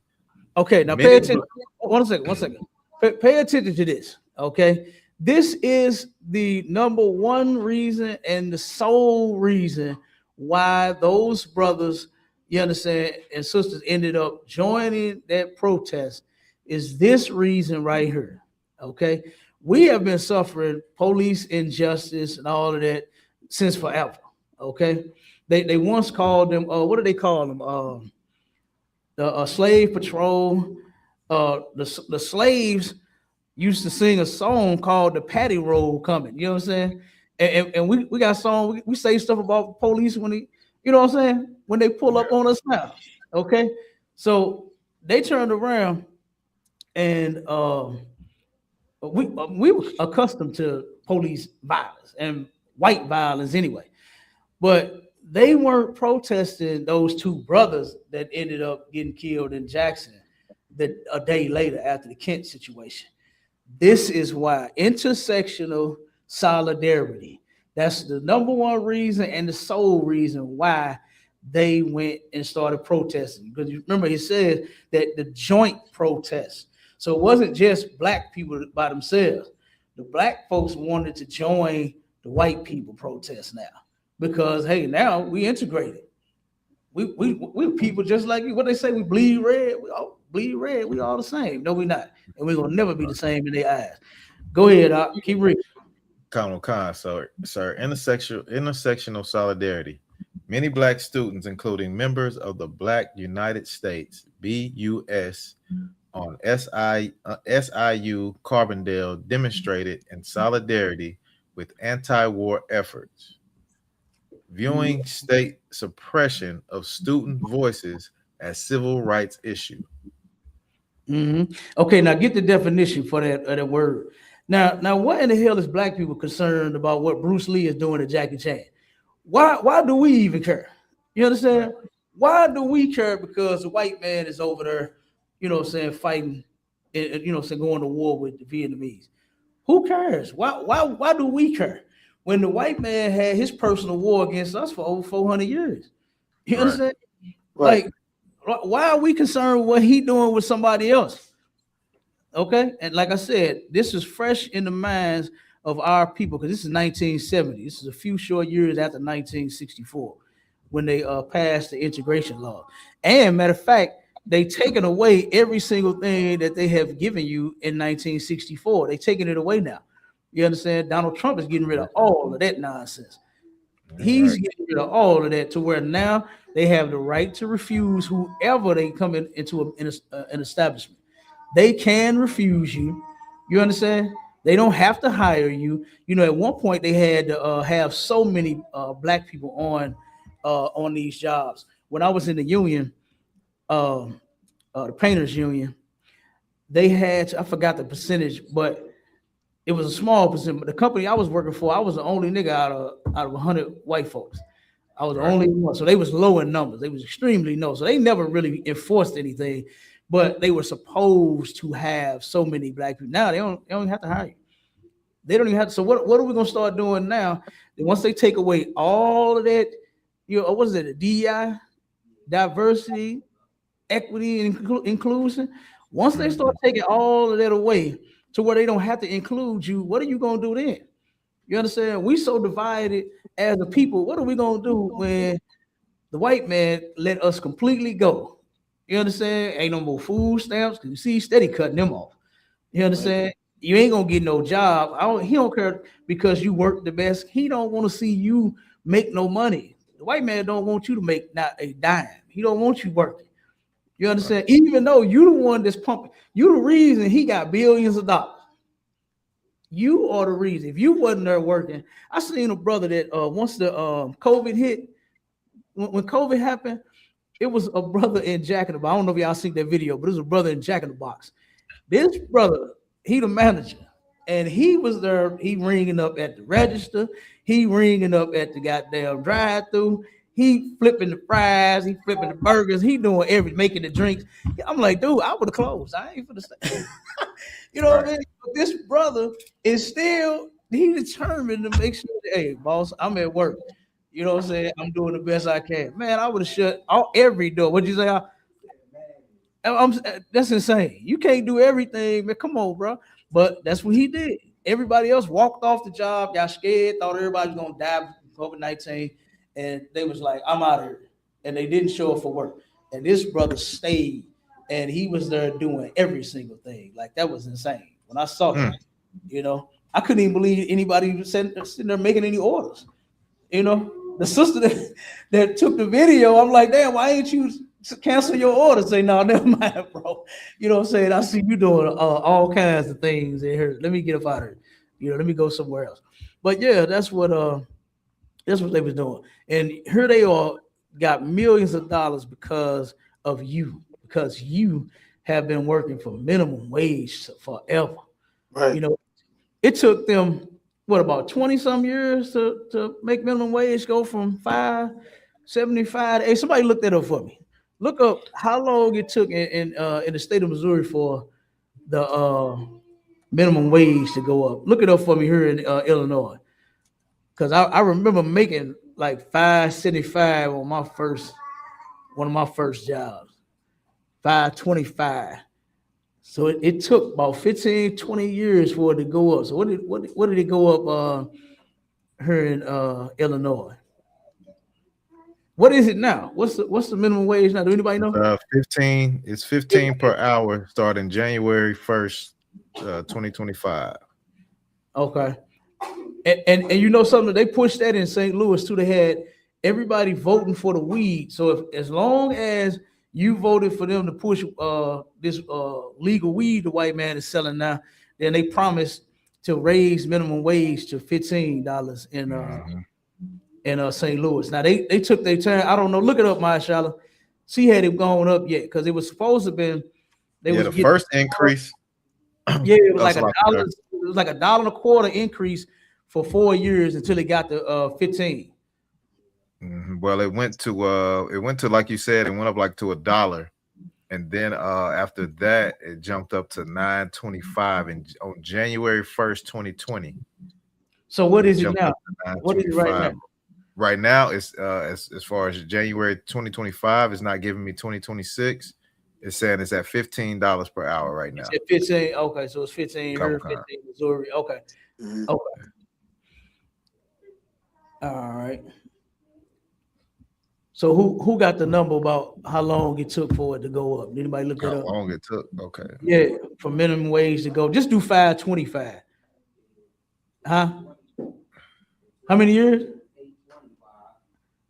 I want to know because it took 20 years. I believe it was about 15, 20 years in Missouri for it to go from 5.25 to like 8.25. It took about 20 years for them to just give us just a few dollars. And we can barely even make it off of that, you know. Okay, so hold on, Kev. I got a little timeline for you, if you don't mind me going back a little bit. Yeah, go ahead. So in 1961 to 1980, the minimum wage was $1.60 per hour. Then it went up in 1981 to 2024. The minimum wage increased gradually from $3.35 to $5.15 per hour. Yeah. Then in 2005 through 2010, the minimum wage remained at $6 for 6 years. And then in July 2010 to January 2020, the minimum wage increased from $8 to $9.25 per hour. There you go. Yeah, it took a long time for them to give us just a few, what I'm gonna call some crumbs. That's them crumbs, right? And then from 2020, go ahead. I said then from 2020 to 2025, they implemented in January 2020. It was a $1 increase, and then at the end of that year, it reached $15 in July 2025. Sir, yeah, and that was only if you all had voted to pass the weed, so that brothers and sisters can get more high and out of their mind than what they already are. So right. So they passed it. You understand? So now it's up to 15, right? I remember. Let me tell y'all. So I tried to go. They had the office around the corner, the Sears building. Anybody know about the Sears building in St. Louis? The Sears building, right? The Roberts brothers own that. And I had seen it's a strip. The tornado ripped a strip out. The tornado that happened last year, but there's a strip behind the Sears building, and I seen one of the, because they used to rent out, the different spaces, and I seen a bunch of American flags in one. Vote this and vote. Damn, what is that? So I went over there, asked the brothers what they was doing and this and that. They tried to get me to vote for the weed and all this, and of course I ain't do it. They ended up moving from that spot to another one inside of the actual Sears building. And I think they had probably knew who I was and what I was on that day, because I was trying to figure out what was they actually doing in there. And you know what they was actually doing? They was in there getting high. They were just coming together, just smoking and getting high, and then just getting votes. That's it. So once they had turned around and got all of the votes, they've been gone since they did their thing. But and they didn't let me in, by the way. You understand? They did not. They said, no, we know you ain't no stoner. You ain't getting up in here. So, but they did not let me in. First I'm thinking I'm gonna get in because they invited me when they was in the other spot. Right. But I'm like, all right, I'm coming. I said, my man had told me to come over here. And this is, from the other building. I'm trying to. He said, oh, hold up, wait a minute. Shut the door. All the smoke. What was that? What movie was that? Where Snoop Dogg was a pilot. Didn't he come out the booth and all the smoke? Soul plane. You understand? All the smoke come out the booth. That's how it was when he opened the door. You understand? All the smoke comes straight up out the door. He said, who are you? Hold up, wait a minute. Your brother went back, man, they never came to the door again. And they back there laughing, getting high, passing blood, and all that. Boy, they was out. It was crazy. The whole building was lit up though. But yeah, they did that, my shot. That was the conditions for them raising minimum wages if everybody was gonna vote to pass the to pass that weed that they now selling, that they've been locking brothers up for. Now I ain't for weed. I'm against it totally. You know what I'm saying? Selling it or smoking it. But I'm just saying they have been locking you up. You understand? Catching you with a dime bag and giving you 3 and 4 and 5 years, and now he's making gazillions of dollars selling it right down the street from him. Up on not Martin Luther King. I'm sorry, Delmar in Loop, U City Loop. They have 6 dispensaries on 2 blocks. They got 6 dispensaries on 2 blocks. That's insane. You know what I mean? You guys, damn. Straight up. Now, what they want is for our people to continue to be in a dumb and a docile state. Right. You know what I mean? And because guess what they was talking about? You can't have, if you smoke weed, you can't have no firearms. You can't legally protect yourself if you getting high. That should click in the minds of black people and say, wait a minute, why don't he want me? Why do he want me to get high, but then he don't want me to have a gun to defend myself, protect myself? Right. You know what I mean? That should be one reason why people should say, you know what, man, maybe we should, kick this weed habit. Maybe we should stop getting high, But our people thought that it was just, I guess, like a pass to the trees, and they everywhere. It's right. A dispensary by my house, and god damn, that's all I see is brothers and sisters running in that thing day and night. You know what I'm saying? It's insane. The 6 dispensaries, we used to have camp up there on that on Delmar, and as we was having camp, we used to see the brothers and sisters running in and out of the dispensary right there while we were speaking. Insane. It's crazy, but yeah, that's the white man's thing. Now, give me that the definition for the intersectional solidarity.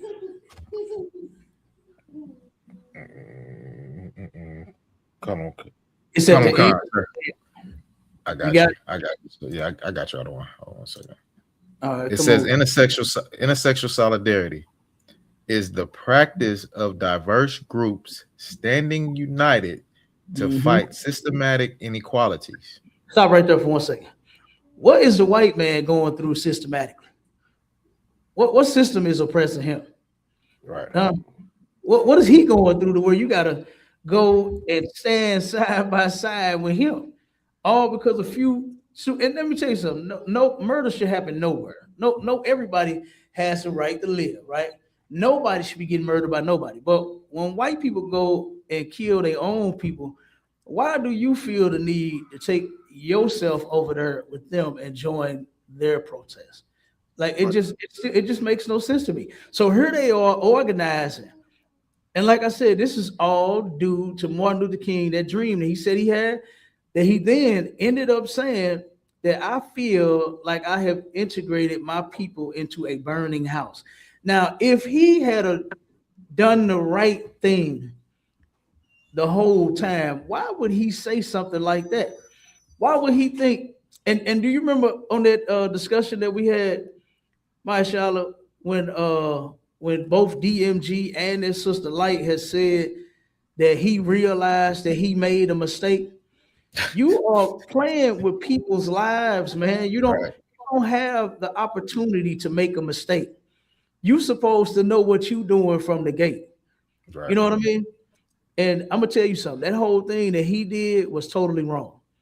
None of our people should have been out there marching and protesting, letting white people, you know what I'm saying, assault us, throw rocks at us, and sticks and billy clubs. The police came out. And said, if you don't get out of here we're going to beat you. Right. And then Martin Luther King taught people. There was classes on that. They had classes to where the nonviolence, I forgot the name of it. Look that up for me, Carl. The classes that they were teaching, nonviolence, marching or protest class, workshop, something like that. Nonviolence protest workshops, or whatever it was. Look that up for me and get the correct name. Martin Luther King was teaching people, you know, he would have brothers and sisters pulling your hair, blowing smoke in your face, calling you niggas, you know what I'm saying? And they had a picture. It's a famous picture. Marshall, see if you can find that picture. It's a sister that they took to advertise the class of her getting her hair pulled by another sister and a brother blowing cigarettes in her face. See if you can find that for me. Okay. And put that I thought that was insane, you know, because here you are, and that's living like a coward, man. You know what I mean? Martin Luther King taught black people how to be cowards. Because in no way, shape, form, or fashion should we be allowing anybody to put their hands on us. Right. Here you are, peacefully protesting. You know, in the other video that we played last week. Remember when the interviewer asked the little teenager boy, he said, "What are they doing so bad?" He said, "They coming over here with this peaceful protest." That's what he said. You being peaceful, it just did something to white folks because they don't want to see you. They don't give a damn if you rowdy. They don't give a damn if you a YN. They don't care if you a YB. You understand? They don't give a damn what you are. They don't want to be around you. They don't want to join together with you, and they are never going to. That's something that we can never look forward to. I don't care in a million lifetimes. We will never see white people join together with us. They don't want to. You understand? That's right, little man. He know. You understand? Yeah. Right. I was trying to look up that information. My internet connection a little low over here on my other phone. Oh, that's all right. Just when you find it, just let me know. Come. Yeah. So, yeah, man. I mean, that's crazy. But they was teaching black people how to just sit there and get spit on. You know, just get called niggers all day. You know what I mean? Nigga, go home. You know, the restaurant picture that we had where the sister and 25 others was sitting in a restaurant. They are ignoring them. They sitting there, they talking to everybody else white, they cooking for everybody else white, and they sitting there wanting some food, steady asking the people, "Man, we've been sitting here for 2 hours." And they was like, "Oh, Karen, are you done with your eggs?" You understand? They paid them no attention, and they all got arrested. They all got arrested for being in an establishment that they were not wanted. Like, this was crazy. And like I said, white people can't even cook, no way. So I don't even see what the hell is that. You ever seen that video that went viral where that white woman was making dinners in a damn dishwasher? Damn. That's white people all day long. Who else seen that? Y'all seen that? Dang. Yeah, come on, man. Who wants to eat behind them? You know what I mean? Right. Nobody should want to sit and eat at their table. Their table was filthy. You know what I mean? When I saw that white woman she said, "Time to put my dinner in." I'm thinking she gonna put it in the oven. And she opened the dishwasher and put it through a couple of cycles. Damn. Oh, come on, Mike. I was, oh man, I can't believe. I was like, no, this got to be, you know what I'm saying? And no, she actually cooked and ate that food. She actually ate that food. Huh? Yeah, they will. It was crazy. But yeah, I done seen a whole bunch of white people do a lot of filthy things, man. And trusting them with food is like one that we just should not have done. You know, I remember my mama telling me, boy, she said, "You ever go somewhere, and especially a restaurant," she said, "and they don't treat you right," she said, "Kids, close your ears." She F them. She said, "Take your money somewhere else." You know what I'm saying? That's what my mama told me. She said, "You ain't got to spend your money with nobody that's gonna mistreat you." You know, and here we got Martin Luther King teaching the majority of our people to go sit in a restaurant. And this is why you have incidents like what we have now today. A couple of years ago, Damn, what college was that? Was that WashU? What Mathak, looked at the ones that got locked up at was that Denny? No, not the IHOP in what is that? By the college, the one off of by the mall. What is that? What area is that? Huh?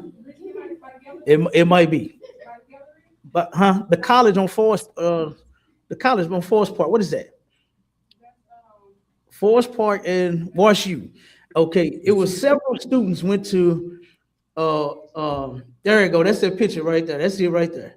This is from Martin Luther King's nonviolence workshop.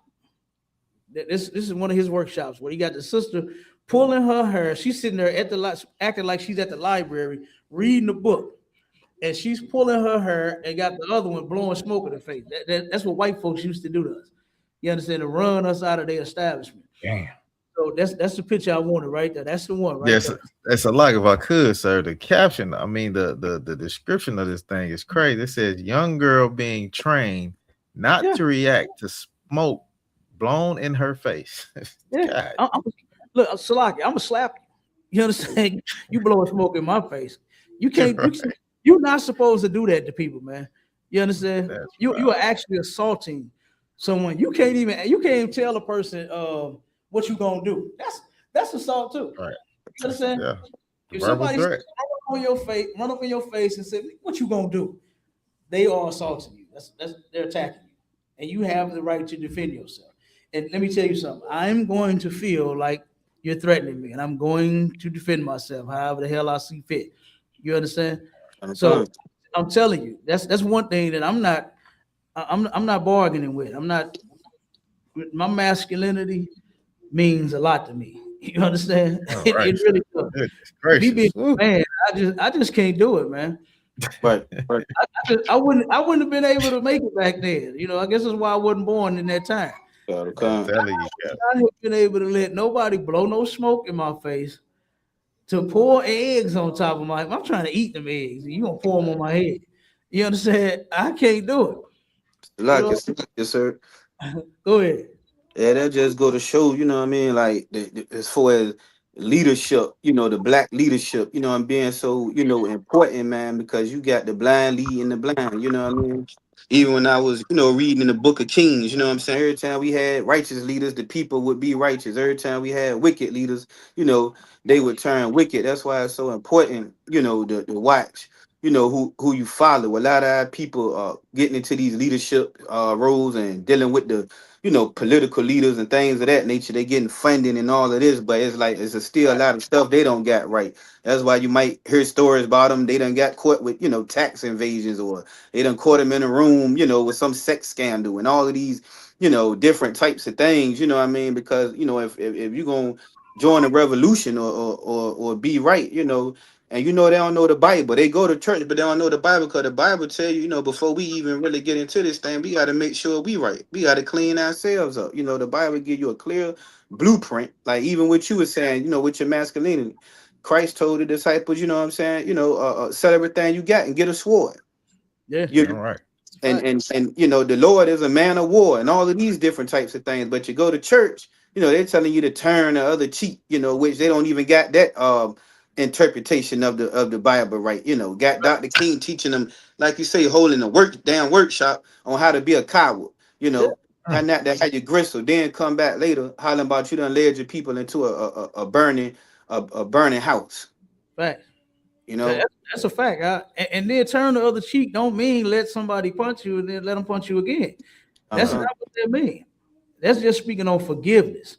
You understand? Right. He wasn't talking about literally letting somebody punch you, because who in their right mind is going to do that? Right. What real man is going to let somebody just walk up to him and punch him? Go ahead. Oh, okay. Get right there. Who gonna do that?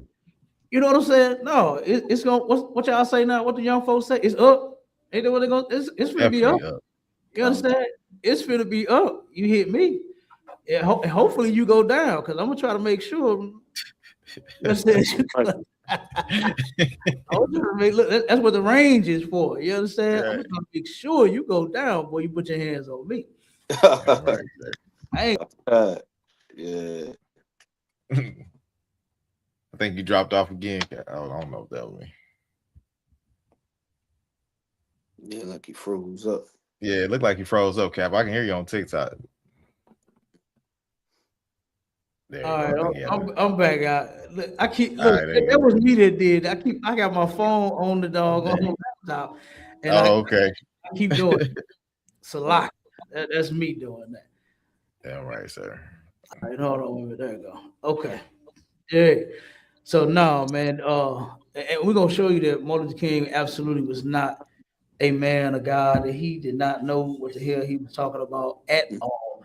Because you just got a black screen, Cap. You just got a black screen, sir. Oh, okay, there you go. There you go. You in action now. Okay, there you go. Yeah, it went black for a second. It came back. Okay, gotcha. Yeah. So, Carl, what scripture did you have? I had Micah 2:10. Oh, go ahead. Come on with that one. Okay, this is the book of Micah, chapter 2 and verse 10. Arise ye and depart, for this is not your rest. This is not your rest, man. This is the Bible telling us that this place that we are living in right now, this is not our rest. We shouldn't be getting comfortable here. Has anybody ever lived with somebody before? Anybody lived with somebody and you just couldn't get comfortable living in your cousin's house? Right. Anybody went through that? Anybody had to go, as an adult, had to go back home to mama's, move in mama's house, and you couldn't get comfortable in mama's house?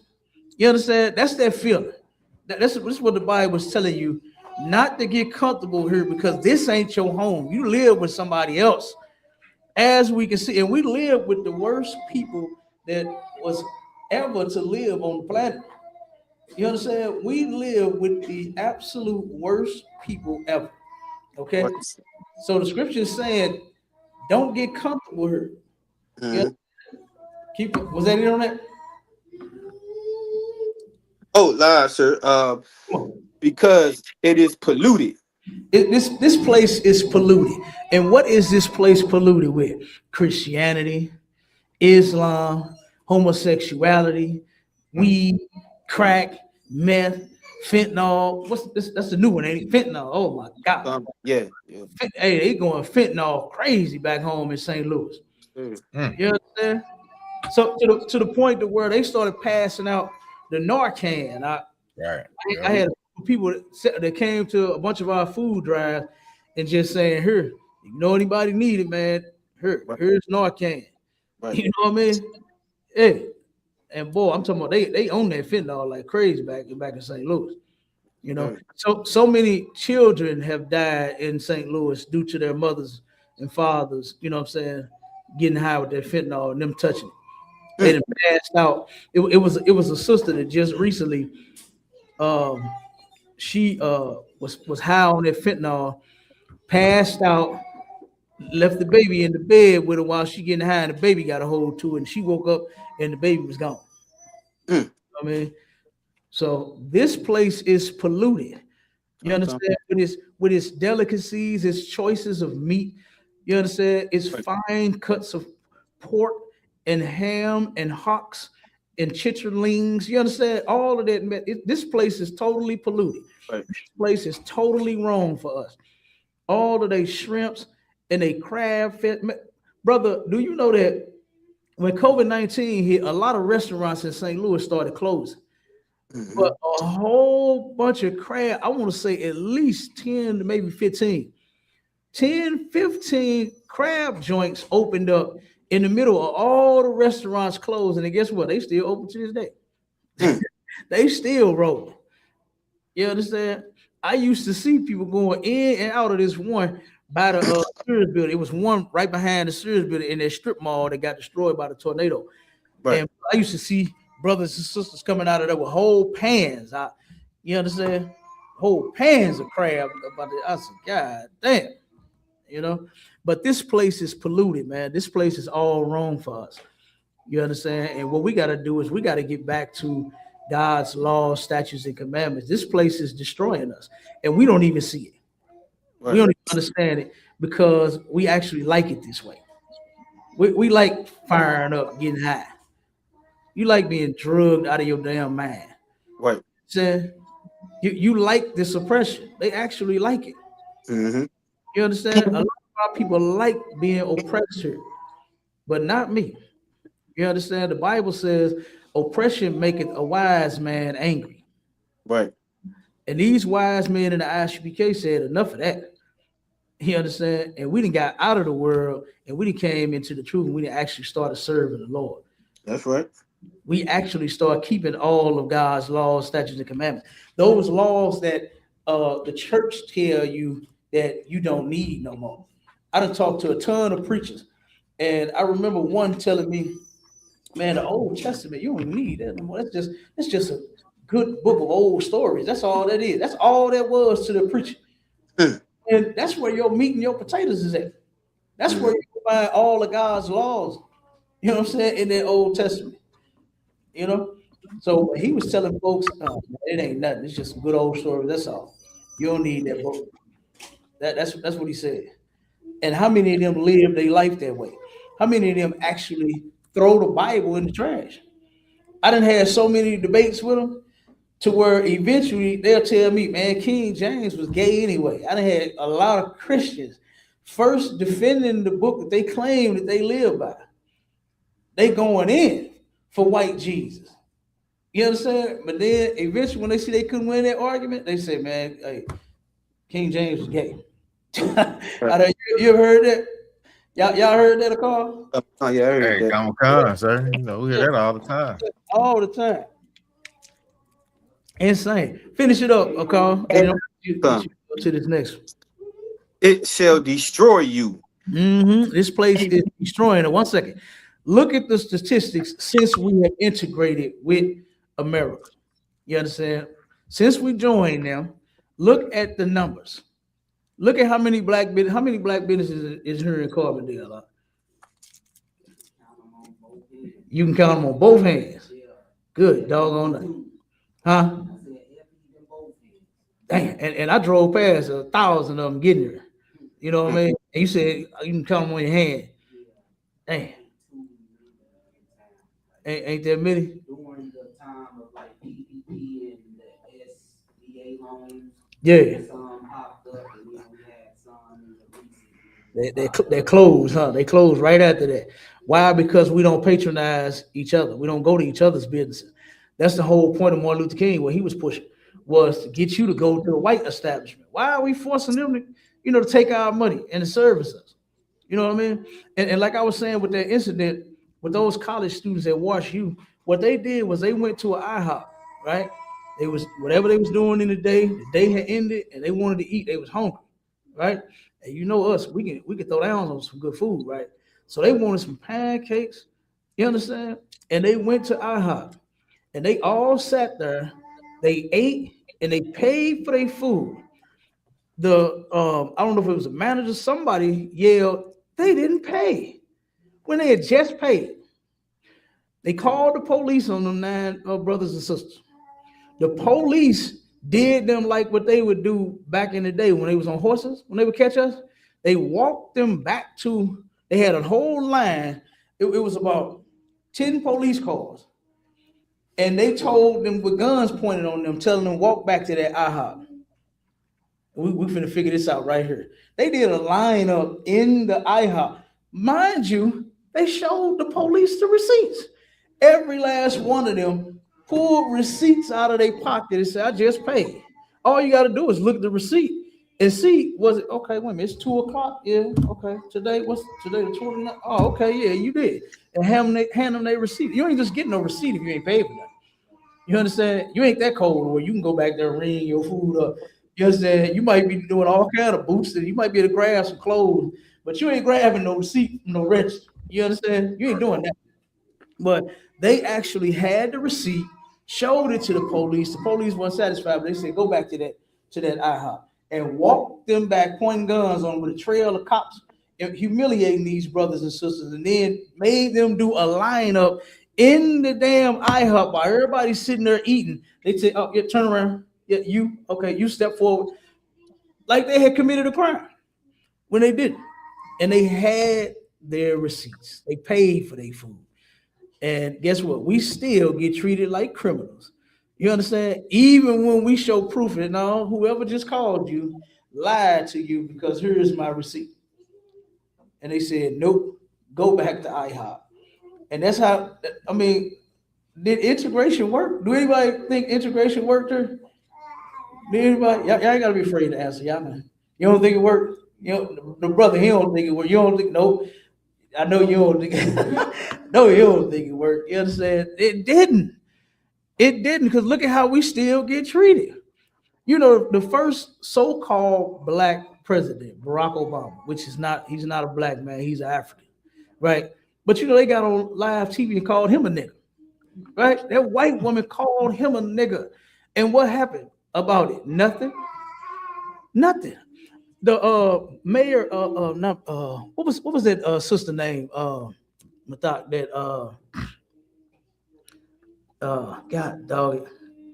Gardner, Kim Gardner, right? The St. Louis prosecutor.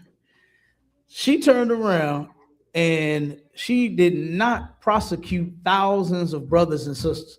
She actually did her job, right? Her job was to put criminals in prison due to lack of evidence that thousands of brothers is being taken to prison for and taken to trial for. She looked in their file and she said, wait a minute, this doesn't fit the crime. Where is the evidence of them committing this crime? And she said, you know what we're gonna do? We gotta dismiss it. We can't prosecute if we don't have evidence. So she took and said, you know what? Thousands of brothers and sisters get to go free, because as far as the state is concerned, we can't prove that you're a criminal. She actually did her job. White people, her co-workers, people that work in the building with her, you know, they sent this woman death threats with their names on it, their addresses on the death threats, their signatures on the death threats. They left her audio, right? They left her voice messages. One white boy called her that worked in, I forgot his position, but he worked in the same office with her. And he told her, he said, if we would have known that you niggas were gonna be this much problem, we'd have picked our own cotton. Why? Because guess what they wanted? They wanted her to prosecute niggas, put them niggas in prison. We don't care if you got no evidence, put them in prison. That's what they want, because that's how they making their money. You understand? They make I forgot how much it is, but they get so much money from several different ways, from like federally, locally, all of this. If you stay in prison for one night, I think it's up to like $300, $400, almost like $500. You know, it's something high like that. Speak on the mic. I know it was real substantial, the amount that they get per church. Yeah. It is. It is. It's high. It's up there. So yeah, they want niggas in jail so that guess what? So they can have a career, so they can retire one day. You understand? And they can get their pensions and checks and bonuses and all of that. So she didn't do that. She did it's a brother. They did a little campaign for her, and she was scared to even come out you could tell on the video how she walked out because they was threatening her life. You understand? And she walked out there terrified. I'm gonna just say it. She was scared because everybody was making threats. The other sister, the first black, I forgot her damn name too. Y'all forgive me. I'll be forgetting people's names. But this sister, I ended up meeting her and her father too from St. Louis. I forgot her position and everything, her name, but I'll think of it in a second.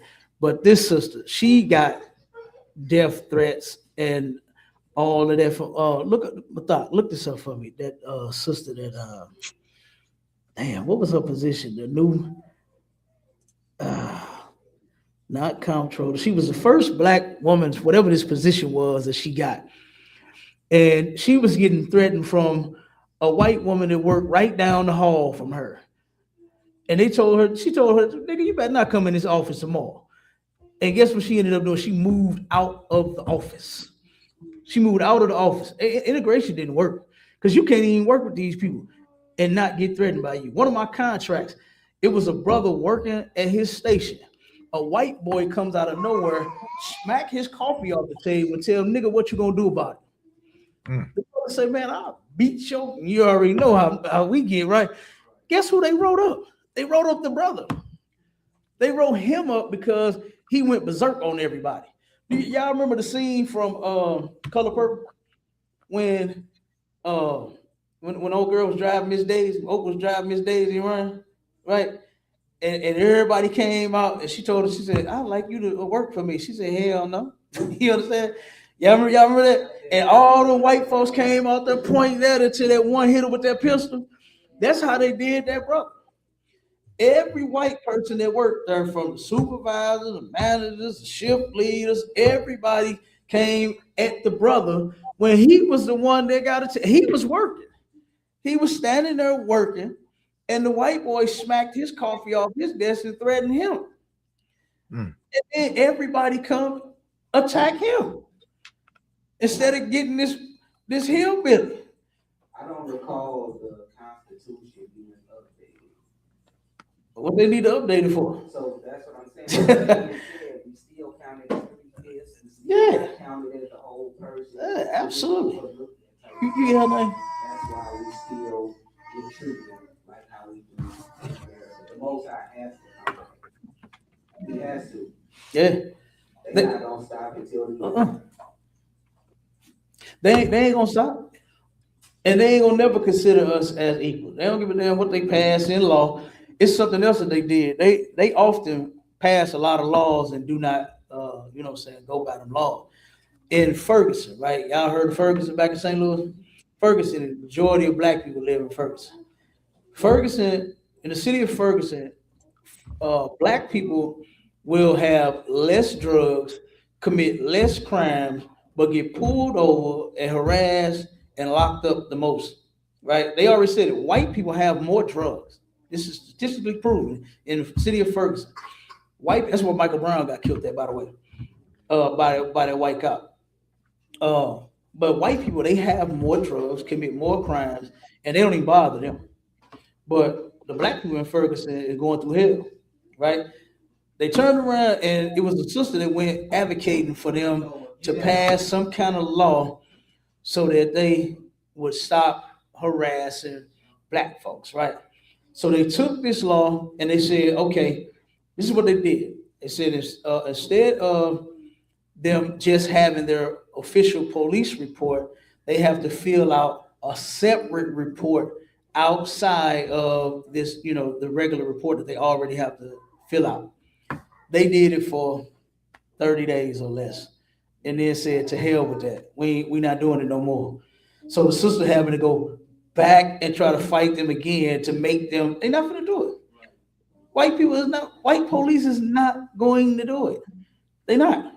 So it's a lot of things that they do. They're never, like you said, it wasn't updated.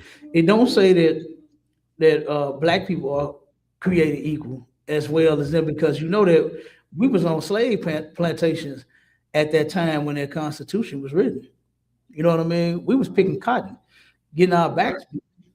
You know what I'm saying? We were not the all men that was created equal. They didn't have us in mind when they passed that. So no, you're right, brother. They didn't update it, and they ain't gonna update it. But what what they have updated? They have updated different ways to unalive and antagonize and harm, assault black people. They have come up with more ways of that.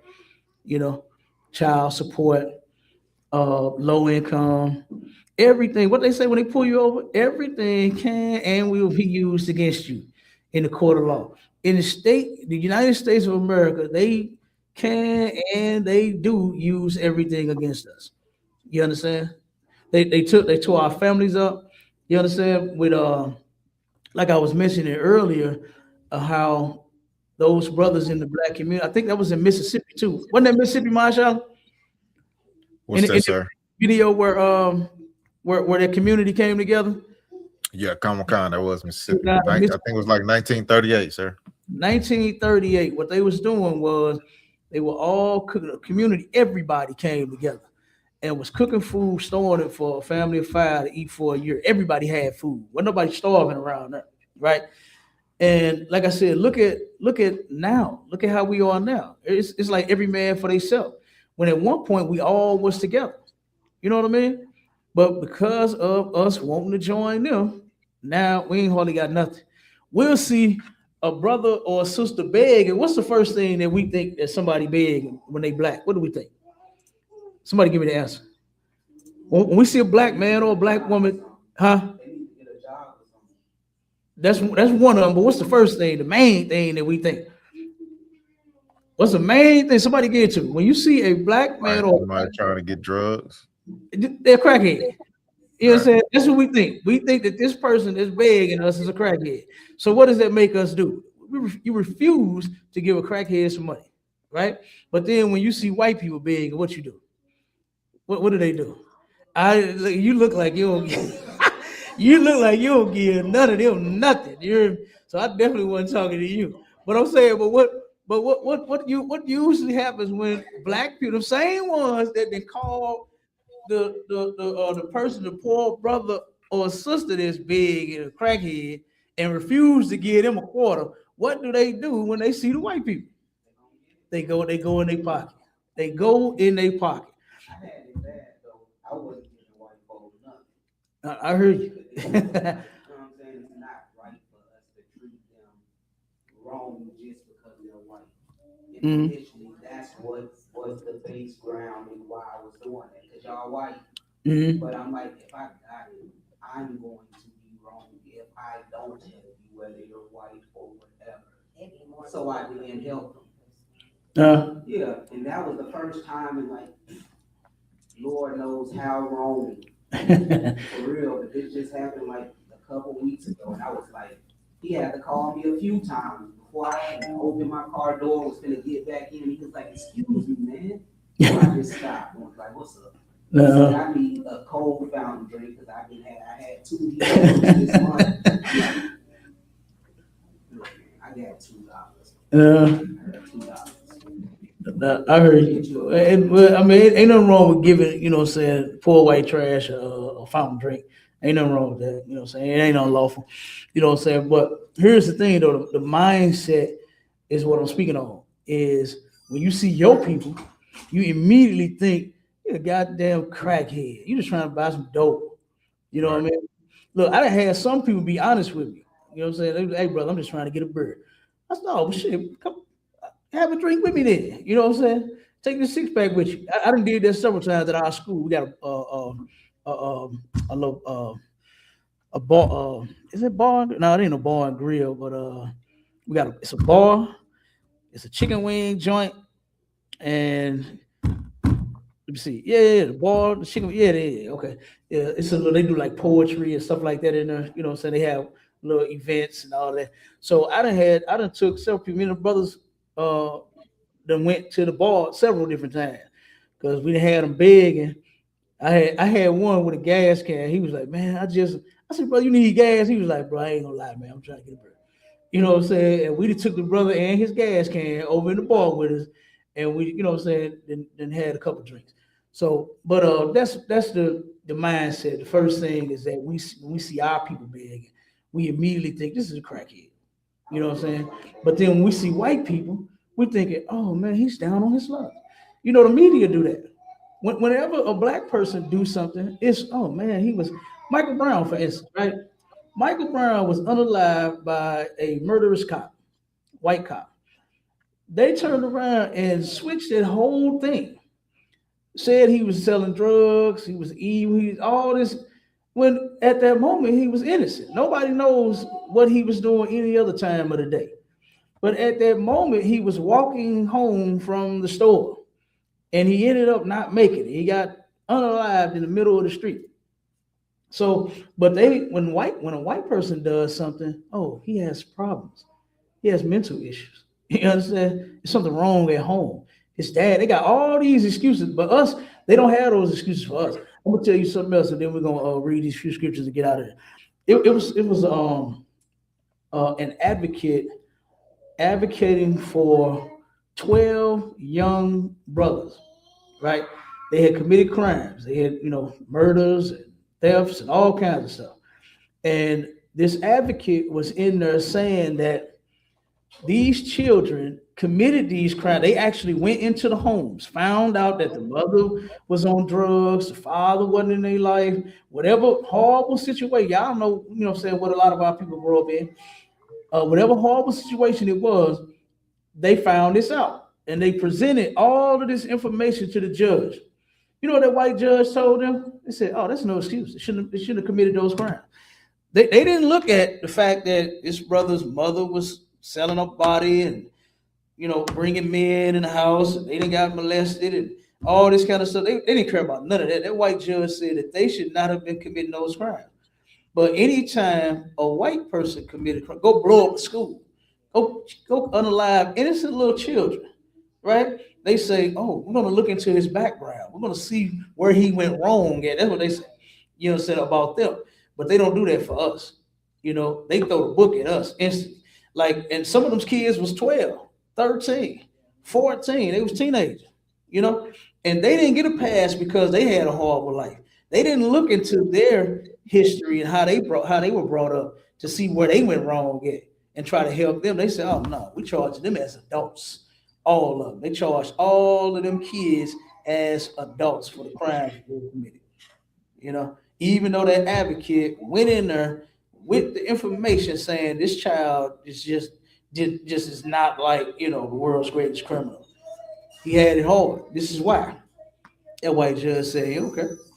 You know what I mean? He didn't give a damn. So he ended up, like I said, throwing the book at them 12 teenagers. For ourselves, man. No, they don't. That's in the Bible too. Yeah, we gotta know that we that nation not desire. Yeah, that's in the Bible too. So what we got to end up doing is we got to return to the Lord, because that's what he wants. He wants blacks, Hispanics, and Native Indians to return to him. You got to drop religion. You got to drop Christianity. You got to drop whatever evil thing that you are into, and you got to come back and start keeping them laws, statutes, and commandments. That's the only way. You know what I mean? That's the way for us to get out of this, to make things better in this situation that we in here. You know what I mean? You're not gonna make it better going to vote. Voting ain't finna do it, man. You understand? That's not gonna work. I got some videos that this one video that I got of this brother. Did you see that with Marshall? To where the old brother was in the court screaming and yelling, and he said, "Yeah, come on, God." To me. He said, you wouldn't listen to me when I was talking to you like I had some sense. He said, but y'all don't listen to me. I'm talking about he was screaming. He giving him his all. He's saying it with his chest. Right. And when they turned the camera and was looking at them white folks, they were sitting there like, I can't wait till he's done. Like no, they weren't feeling none of that. And he was giving it his all, man. I mean, that brother was really going in. But not now, white person was moved by any of that emotion that brother was throwing in court. They didn't give a damn about none of that. That was crazy. And that's how they are, man. These people are heartless. The Bible says that the white man is like a deaf adder. He's like an animal that cannot hear. So whatever the animal is doing, if it's attacking you, if it's running towards you, running away from, it's going to do whatever. Because as you say, hey, oh, stop. It don't hear you. That's the white man. The white man don't hear you crying. The white man don't hear that you got to feed your family. The white man don't hear none of that. You understand? Our oppressor does not hear any of that. What he does want to hear is you serving him. That's what he want to hear.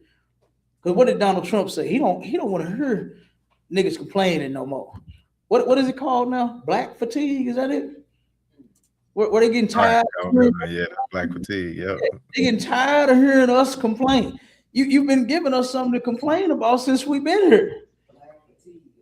It is. Everything they come up with is crazy. You know what I mean? But it's to get us to shut up. Like for instance, now I don't agree with the whole movement, the Black Lives Matter movement. But what do white people say when black people out there saying Black Lives Matter? Black Lives Matter. To shut white people up, they say all lives matter. A black life is a part of the all, ain't it? Nah, it ain't. You know what I'm saying? It ain't. Yeah. The whole purpose of the all lives. That would be it. You should be right on, brother. You know what I'm saying? That's what you should be doing to them black men and black women that's out there saying Black Lives Matter. since all lives matter, ain't that right? So, but no, that ain't. Yeah, we got to separate from these people. You know what I'm saying? The scripture says for us to do several different things, man. I'm gonna read a couple of them. A call still on? Or did he drop? Sir. Yeah, he's still on. He just got his video off. Yeah. Okay, no sweat. All right, give me Ecclesiastes. Said Ecclesiastes or Ecclesiasticus? Ecclesiasticus. Okay, come. 1 second. 12 and 10. Give me that one. Come. Ecclesiasticus 12 and 10. Right?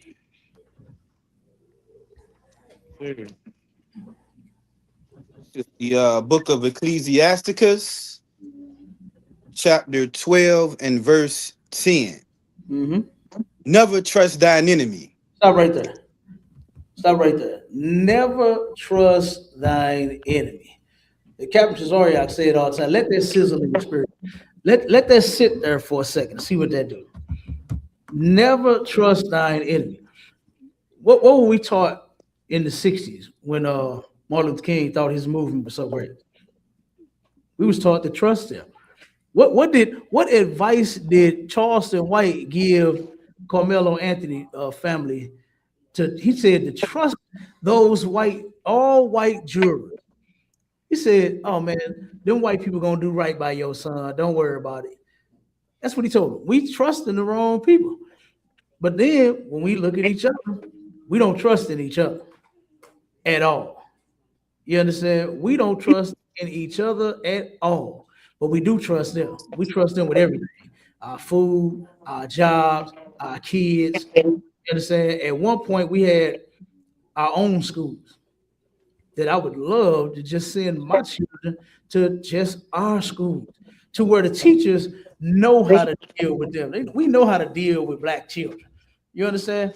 They're not just gonna be some heartless white person that's gonna send you to the office about every damn thing.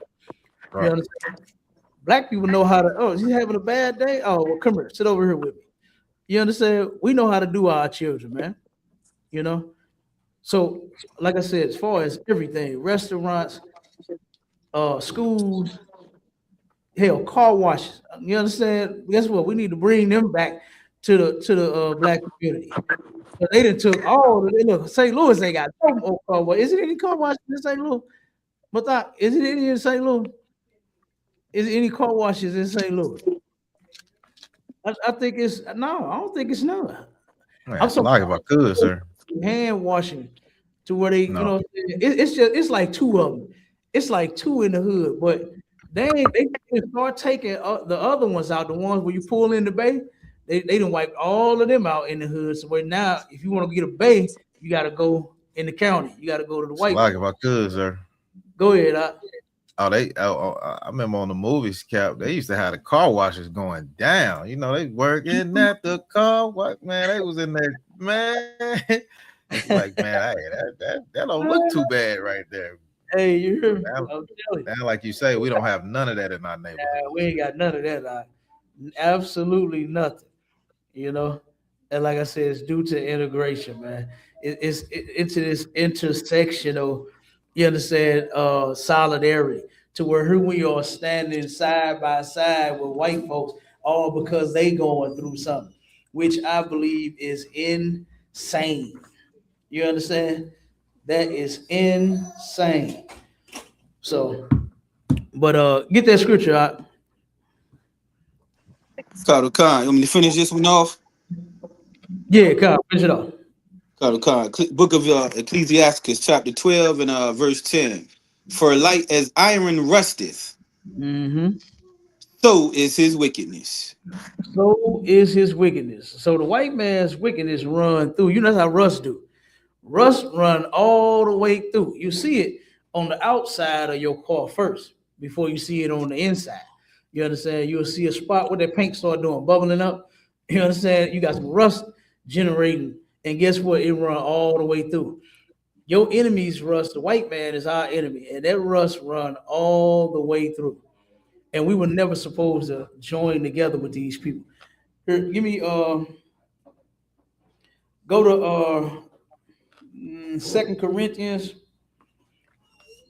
6 and let me see. Start at verse 14.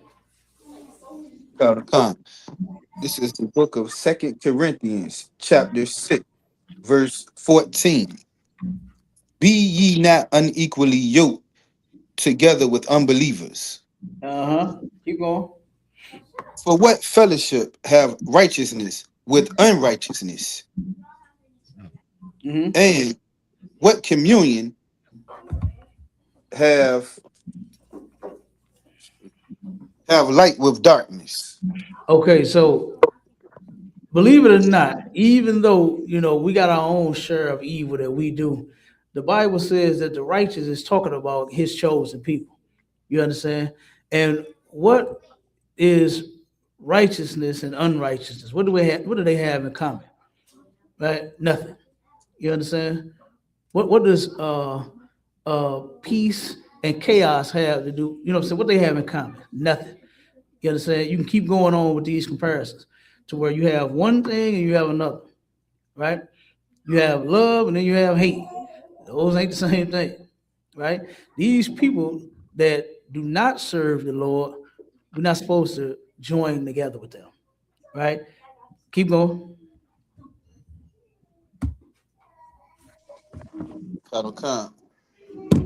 Verse 15. And what concord, Christ, Gilead, or what part have he that believeth with an infidel? Okay, and Belial is like a demon, and then an infidel is a non-believer. Okay, somebody that does not believe. So here we go with the comparison. All right, what does Christ have to do with a demon? And then what does what was the last one? Infidel. Infidel, right? A non-believer. Nothing. We ain't got nothing to do with none of that. Keep going. Verse 16. And what agreement have the temple of God with idols? Okay, so an idol is a false god, right? And it can be whatever it is that you want. Okay, whatever you done made an idol. Okay, you can make your car an idol, your job, money.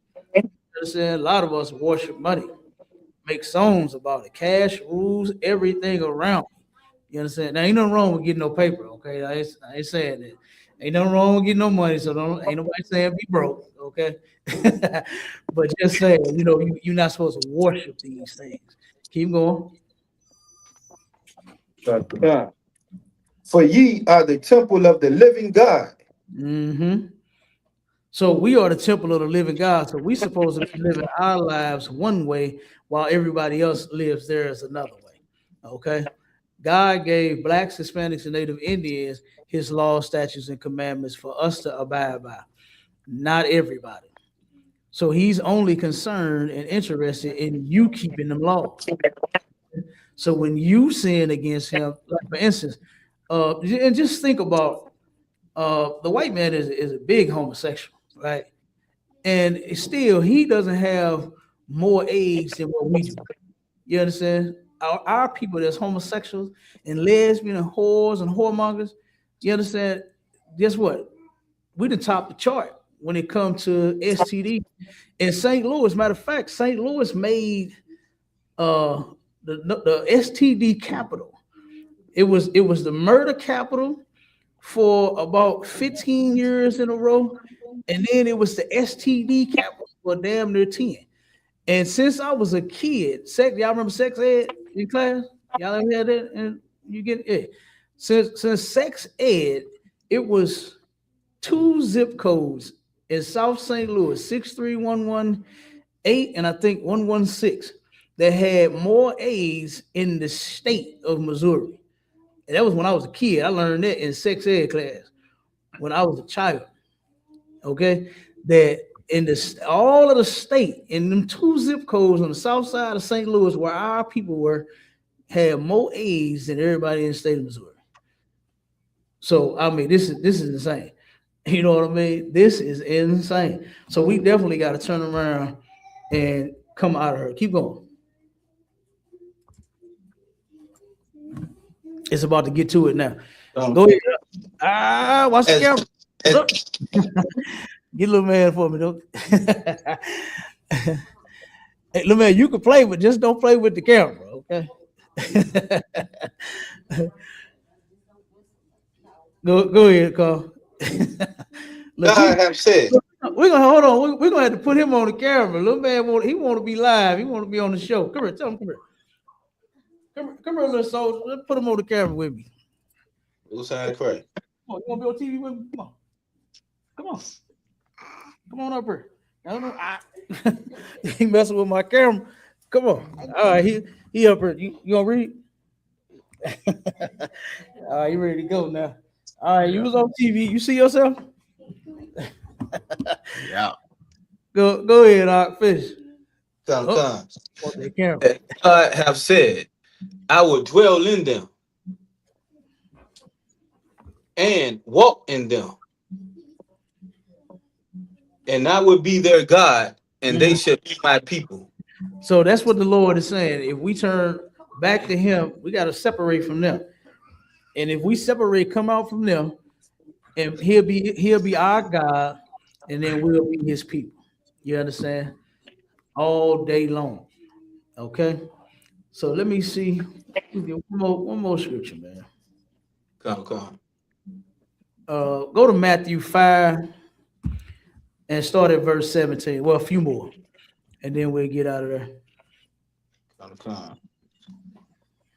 Matthew 5 and verse 17. Think not that I am come to destroy the law. Think not. Now, this is Christ talking. Now, this is what gets me about Christianity, is how they teach people that they don't have to keep God's laws. And I really don't understand, how did they get that off on them? How did they get that past you? When Jesus Christ is saying right here, read it again. Think not that I am come to destroy the law. Think not that I am come to destroy the law. So if something is not destroyed, that means that it's still standing. It's still going, right? So Christ did not come to destroy the law of God. Keep going. Or the prophets. Or the prophets. Anything in any of the books that the prophets wrote down, Christ ain't destroying none of that. You understand? Keep going. I am not come to destroy, but to fulfill. He came to fulfill. And in that context, the word fulfill means to do, not complete. You understand? He came to do the laws of God. He did them. He did them, and he taught everybody else to do them. And he's about to tell you that you have to do them. He just told you, number one, that he didn't come to destroy them. You understand? So when the Most High said way back in the Old Testament, in the first 5 books, which would be the Torah, he meant keep them from all the way back then, right now to this day. We're supposed to be keeping his laws to this very day. Keep going. Verse 18. For verily I say unto you, till heaven and earth pass, one jot or one tittle shall in no wise pass from the law, till all be fulfilled. Okay, so one jot or one tittle, that's a dot of an I, cross of a T. Okay, until heaven and earth pass, none of that shall be moved. Okay, till all be fulfilled. So there's several things that has to take place. Christ has to come back and fulfill different prophecies that hasn't been fulfilled yet, right? And them laws, and I'm gonna show you in the next scripture, that them laws are supposed to be kept by forever. Forever. Yes, forever. You understand? Keep going on. Verse 19. Whosoever therefore shall break one of the least commandments. Okay, stop right there. Therefore, whosoever shall break one of the least commandments, right? One of the least commandments would be like you not getting a lion, right? You're not supposed to get lion in the shape ups, eating pork and shrimp. You understand? Some things like that. That'll be like the least of the, okay. Keep going. So if you breaking, this is what Christ has to say about you breaking the least of the commandments. Keep going. And shall teach men so. And you teach men so. Preachers always teaching people. You don't have to keep God's laws anymore. Christ fulfilled that, which they giving you a whole lie. That is a whole lie what they're saying. Because here is Christ. These letters are in red. If you're in the Bible, you will see it. These letters are in red, and this is what Christ is saying. That if you break one of the least of the commandments and teach men so, keep going. He shall be called the least in the kingdom of heaven. You're going to be called the least in the kingdom of heaven. You're going to be walking around scraping up bubble gum off of the concrete in the kingdom of heaven by you teaching, breaking the law and teaching men to break it. Keep going. Now, hold on 1 second. Now, why Christ about to double down on this? You understand? He going to make it just a bit tougher. Go ahead. But whosoever shall do and teach them, the same shall be called great in the kingdom of heaven. Okay, so now if you do them and teach them, then you'll be great. Okay. Now he about to double down on it, like what I was saying. Go ahead. Verse 20. For I say unto you, that except your righteousness shall exceed the righteousness of the scribes and Pharisees, ye shall in no case enter into the kingdom of heaven. And everybody should know by now that the scribes and the Pharisees were the they were teaching people to keep the laws, but they weren't keeping them themselves. So that's who Christ was coming up against, the scribes and Pharisees. And he said, if your righteousness don't exceed theirs, because they was often portraying themselves to be righteous. Why? Because they was teaching people to keep the law. Then when you break it, oh, come here, man, I got to deal with you because you broke the law. So that's what was making them so righteous. You understand? That's how they felt like they were so righteous. So, but Christ said, you ain't even getting in. You're a hypocrite. You're not even getting in. So he didn't double down on that thing. You understand? You're going to go from scraping up bubble gum to guess what? We ain't going to see you at all. Okay? Now go to Romans 7 and 1 real quick. Come. Get up out of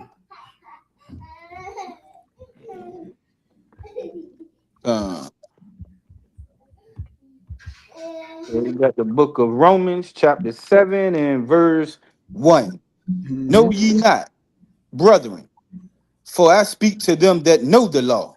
All right, so Paul is talking now. If you know anything about back then and today, you have people that know God's laws, and then you have people that don't, right? So he was speaking to people that know the law, right?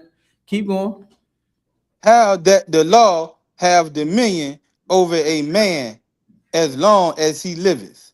Okay, so the laws have dominion, meaning control over you, rule and powership, rule and power, right? Rulership and power over a man as long as he liveth.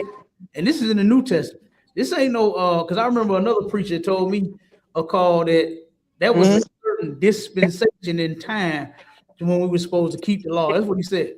There was a certain dispensation. I wonder, like, how do you explain this? And of course, you know he couldn't. Right. You know he couldn't. Because as long as you live it wasn't just back then. It just wasn't just them. Because the kingdom of heaven is not here yet. Right. So who is Christ? I mean, what are we supposed to do? Just put everything on pause? You know what I'm saying? We're just gonna put the laws on pause until we get the kingdom. That ain't how it's gonna work. Right. You understand? You got to, in order to get off punishment with your father, right, or your mother, you got to show them that you worthy of getting off their punishment. If you got put on punishment for not washing the dishes, right, and say you get put on a punishment for 7 days, right, you can't go outside for a week. Can you not wash the dishes and get off their punishment? Come. Or do you make it longer? Black parents, but all right, it's gonna be 2 weeks. Keep on playing. Right. Go wash them dishes. Y'all, would you laugh? You flashback? I'm telling you, boy, look, all that white didn't play. That's my mom. She ain't play about no dishes, boy. You wash the goddamn dishes. Huh? I'm telling you, you couldn't have no Dirty. And why she got her head down. Hey. Look, hey, I'm with you. I'm with you, boy. I'm telling you, boy. Look, Arlette woke me up plenty of nights, boy, with a damn cup in the sink. I'm like, lady, I'm like, you couldn't wash that. Now you know I ain't say it. You know? But that's what I was thinking, boy. I wanted to. Like, God damn, it was just a cup. Oh, son, you finna wash that cup. She ain't playing with the dishes. But that's the same thing with the Most High. You cannot expect to get off punishment and you haven't changed your way. I put you on punishment because you was breaking my laws, you breaking my rules. Now you think you just gonna get out just because it's a week? We done been here for a long time. I don't know about nobody else. I'm tired of seeing my people being oppressed. I'm tired of the injustice that we are served and we go before they court. Speaking of Carmelo Anthony and what's the other Rick Child and Carmelo, what's his name? Cyrus Carmack Belton. Belton. To where this damn what they call them? I ain't gonna say it, they might clip it. But the Chinese man, I was gonna say what they call Chinese people. But this Chinese dude turned around and chased this brother for a bottle of water. When they asked him before he left the store, he shook his hoodie and said, "I don't have anything." You understand? Now, how many of our children could that happen to? You know what I mean? That could happen to any of our kids. It happened before. I brought the story of that one sister, Latasha Harris. That was she was from East St. Louis, stayed across the bridge from us in St. Louis. She moved to California and got unalived by a Chinese lady because she thought that she was about to steal. Look her name up, Maisha. Make sure I got that right. I think it's Latasha Harris. She thought she was about to steal a juice. When the girl came to the counter with the juice, Latasha Harlins. Yeah, Latasha Harris. Harlins. Oh, Harlings. Okay, that's it. Latasha Harlings. This 14-year-old sister got shot in the back of her head. It's on camera, and it hurt to even see that. She go getting attacked by the Chinese. The detective said you can see clearly that she had the juice and the money in her hand, even though the video was kind of a little blurry. But you see on the video the juice and she's standing at the counter. If she was gonna steal, she would have made a break for it. You understand? Not standing there with the money like she's gonna buy it. The Chinese woman accused her of going to steal something. You can't accuse nobody of going to steal. You understand? You gotta actually know that this person has stole something, and she didn't. You know what I mean? And she turned around and tried to grab her backpack and did all this. So it resulted in a short little scuffle. And the Chinese woman reached up under that counter and shot that poor baby right in the back of her head, man. Killed her right there in her store. So like I said, and guess what? We just keep going through the same old stuff over and over and over again here. So my thing is, when are black people going to actually separate from these folks? You know what I mean? When are we gonna turn around and say, you know what? Let's put our own businesses. Like you said, when the PPP loans came out, you had a few businesses that came open. We should have flooded them businesses. We should have went to them because guess what? In most cases, you're not gonna get unalive dealing with our people. That's just not how it is. We want you to come in, eat this chicken, and go home and come back tomorrow. That's what we want. You know what I'm saying? We ain't trying to blow your damn brains out. You know what I mean? But that's how it worked. I remember when my father, he used to own a gas station, and we had what I call that damn thing. We had the button. You understand? We had the button in the gas station. Then we was behind glass, but then we had the button that turned around and activate and lock that whole thing. I done seen niggas try to football tackle that door and could not get out of it. I come from behind the glass and I just tell them, man, put that shit back. You know what I'm saying? And they'll put it back. And some of them ended up coming in, apologizing, and became customers. You know what I mean? Like some of them, it was like, I mean, my dad and my aunt was a manager. They done gave away more stuff than we used to sell out the store. You know what I'm saying? Kids and people would come in hungry, wanting something. They go on and get it, man. I got you. You know, my dad just write it off, put it in the book, write it off, man. No big deal. That's how we would treat our people. You know, so we don't just, you know, my daddy went down, nigga, you ain't buying nothing, you ain't got no money, nigga. You what's in them pockets? You know what I'm saying? No, he ain't do that. Somebody came in and said they was thirsty or hungry, he gave it to him. You know, so like I said, but then I called him because I was working the second shift, like you know, what I'm saying from 3 to 11. So you know, when it get dark outside, he came in there trying me a couple times. You hear me? But I hit the button on our seal, and man, they had no choice but to put it up. You can't get out. You don't know where the button is. You understand? So guess what you gonna do? You know what I'm saying? You can't break none of these windows. You stuck. That was the only way. It wasn't no back door. You understand? So you got to go out this front one. So like I said, I dealt with my people the way I did because I ain't scared of you. You my brother. You my sister. You stole out my store, put it back. And we ain't had hardly no altercations, no, you know what I'm saying? We ain't had to get physical with nobody. You know what I'm saying? I had one lady ended up getting rough. She started throwing some shit around the store. But I ain't had to put hands on the sister. She stopped when I came behind that glass, you know what I'm saying? And she saw she wasn't getting out of there, you know what I'm saying? But like I said, but them, what do? They resort straight violence. You understand? And here it is. Like I said, the brother hadn't even stolen anything. You know, he realized if y'all go back and look at the cameras, he realized the woman was right behind him watching him. That's why he put the waters back. You know what I'm saying? They turned around and moved the camera, and they showed the angle where she was standing just a few feet behind him as he in the cooler. You know, and he turned around, put that stuff back, and they asked him. The son asked him while the mama was close to the door, standing in front of him. He said, I ain't got nothing. And they turned around and chased their brother, and now he's no longer here with us. You know what I mean? Which is insane. And them heathens do it all the time. Back in St. Louis, they had a nail shop where a sister, now the saying, the quote is, the customer is always right, just as long as you black. You understand? And then it don't apply to you. If you black, that don't apply to you, right? The sister complained about her nails. They locked her in the nail shop and they beat this sister up. The man did. The Chinese man came out and beat this sister up because she refused to pay for her nails. Why don't black women go to school or they know how to do nails, open a shop to where black women can come to you? You understand? Shaquita can go to Shaquanda and get her nails done instead of going to them. You know, and plus foot fungus then went through the roof because they don't clean their machines properly. You understand? Those Koreans do not clean because if you're putting your foot in it, they don't give a damn. They nasty anyway, but they don't give a damn about cleaning no machine. They'll take the water, pour it out, pour some more water, and put somebody else's feet in some dirty water. And since then, since they've been here doing nails, foot fungus has went through the roof. You understand? I'm just keeping it real. I'm just giving you the statistics, the things that I done looked up. And that's true, you know. And that's just how they do. So, like I said, sisters need to start doing nails. You know, let a black woman do instead of these Africans braiding black women hair. Let a sister braid your hair. You know what I mean? We got to bring some black businesses back to the black community, man.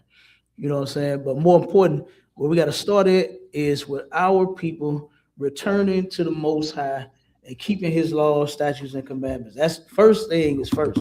Ain't that an old saying? First thing first.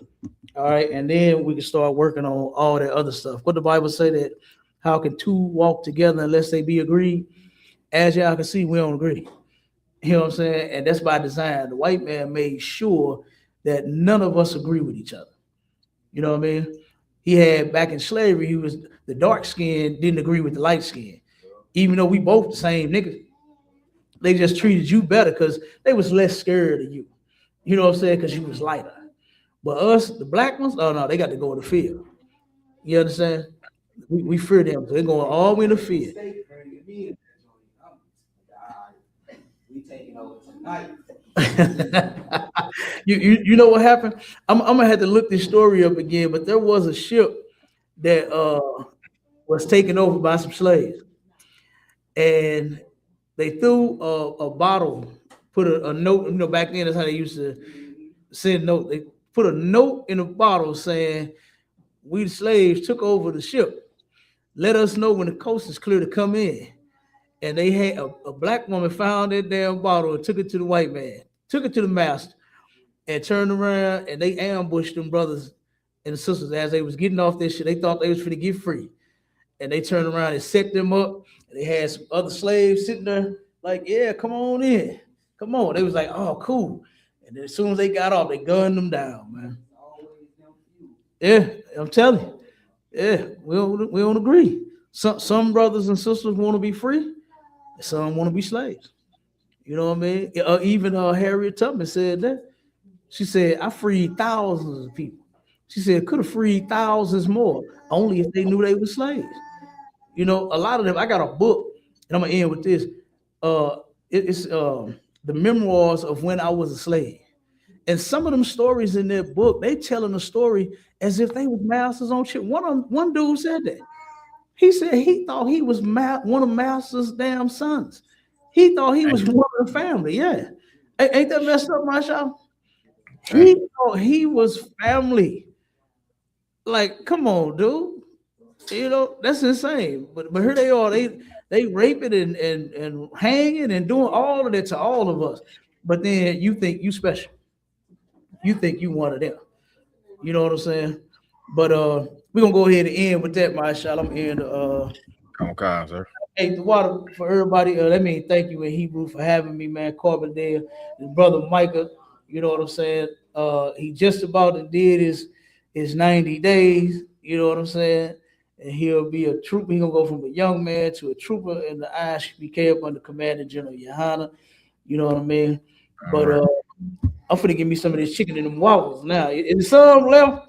Is it any left? Is some in there? All right, because I'm seeing y'all throwing down out there. Yes. Yeah. 2 or 3 of them in there. All right. I eat 2 or 3 of them then. All right. Shalom, Israel. Hey, Shalom, Israel.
You know the name. Started on the streets back in '69. Read it in the record, now I want what's mine.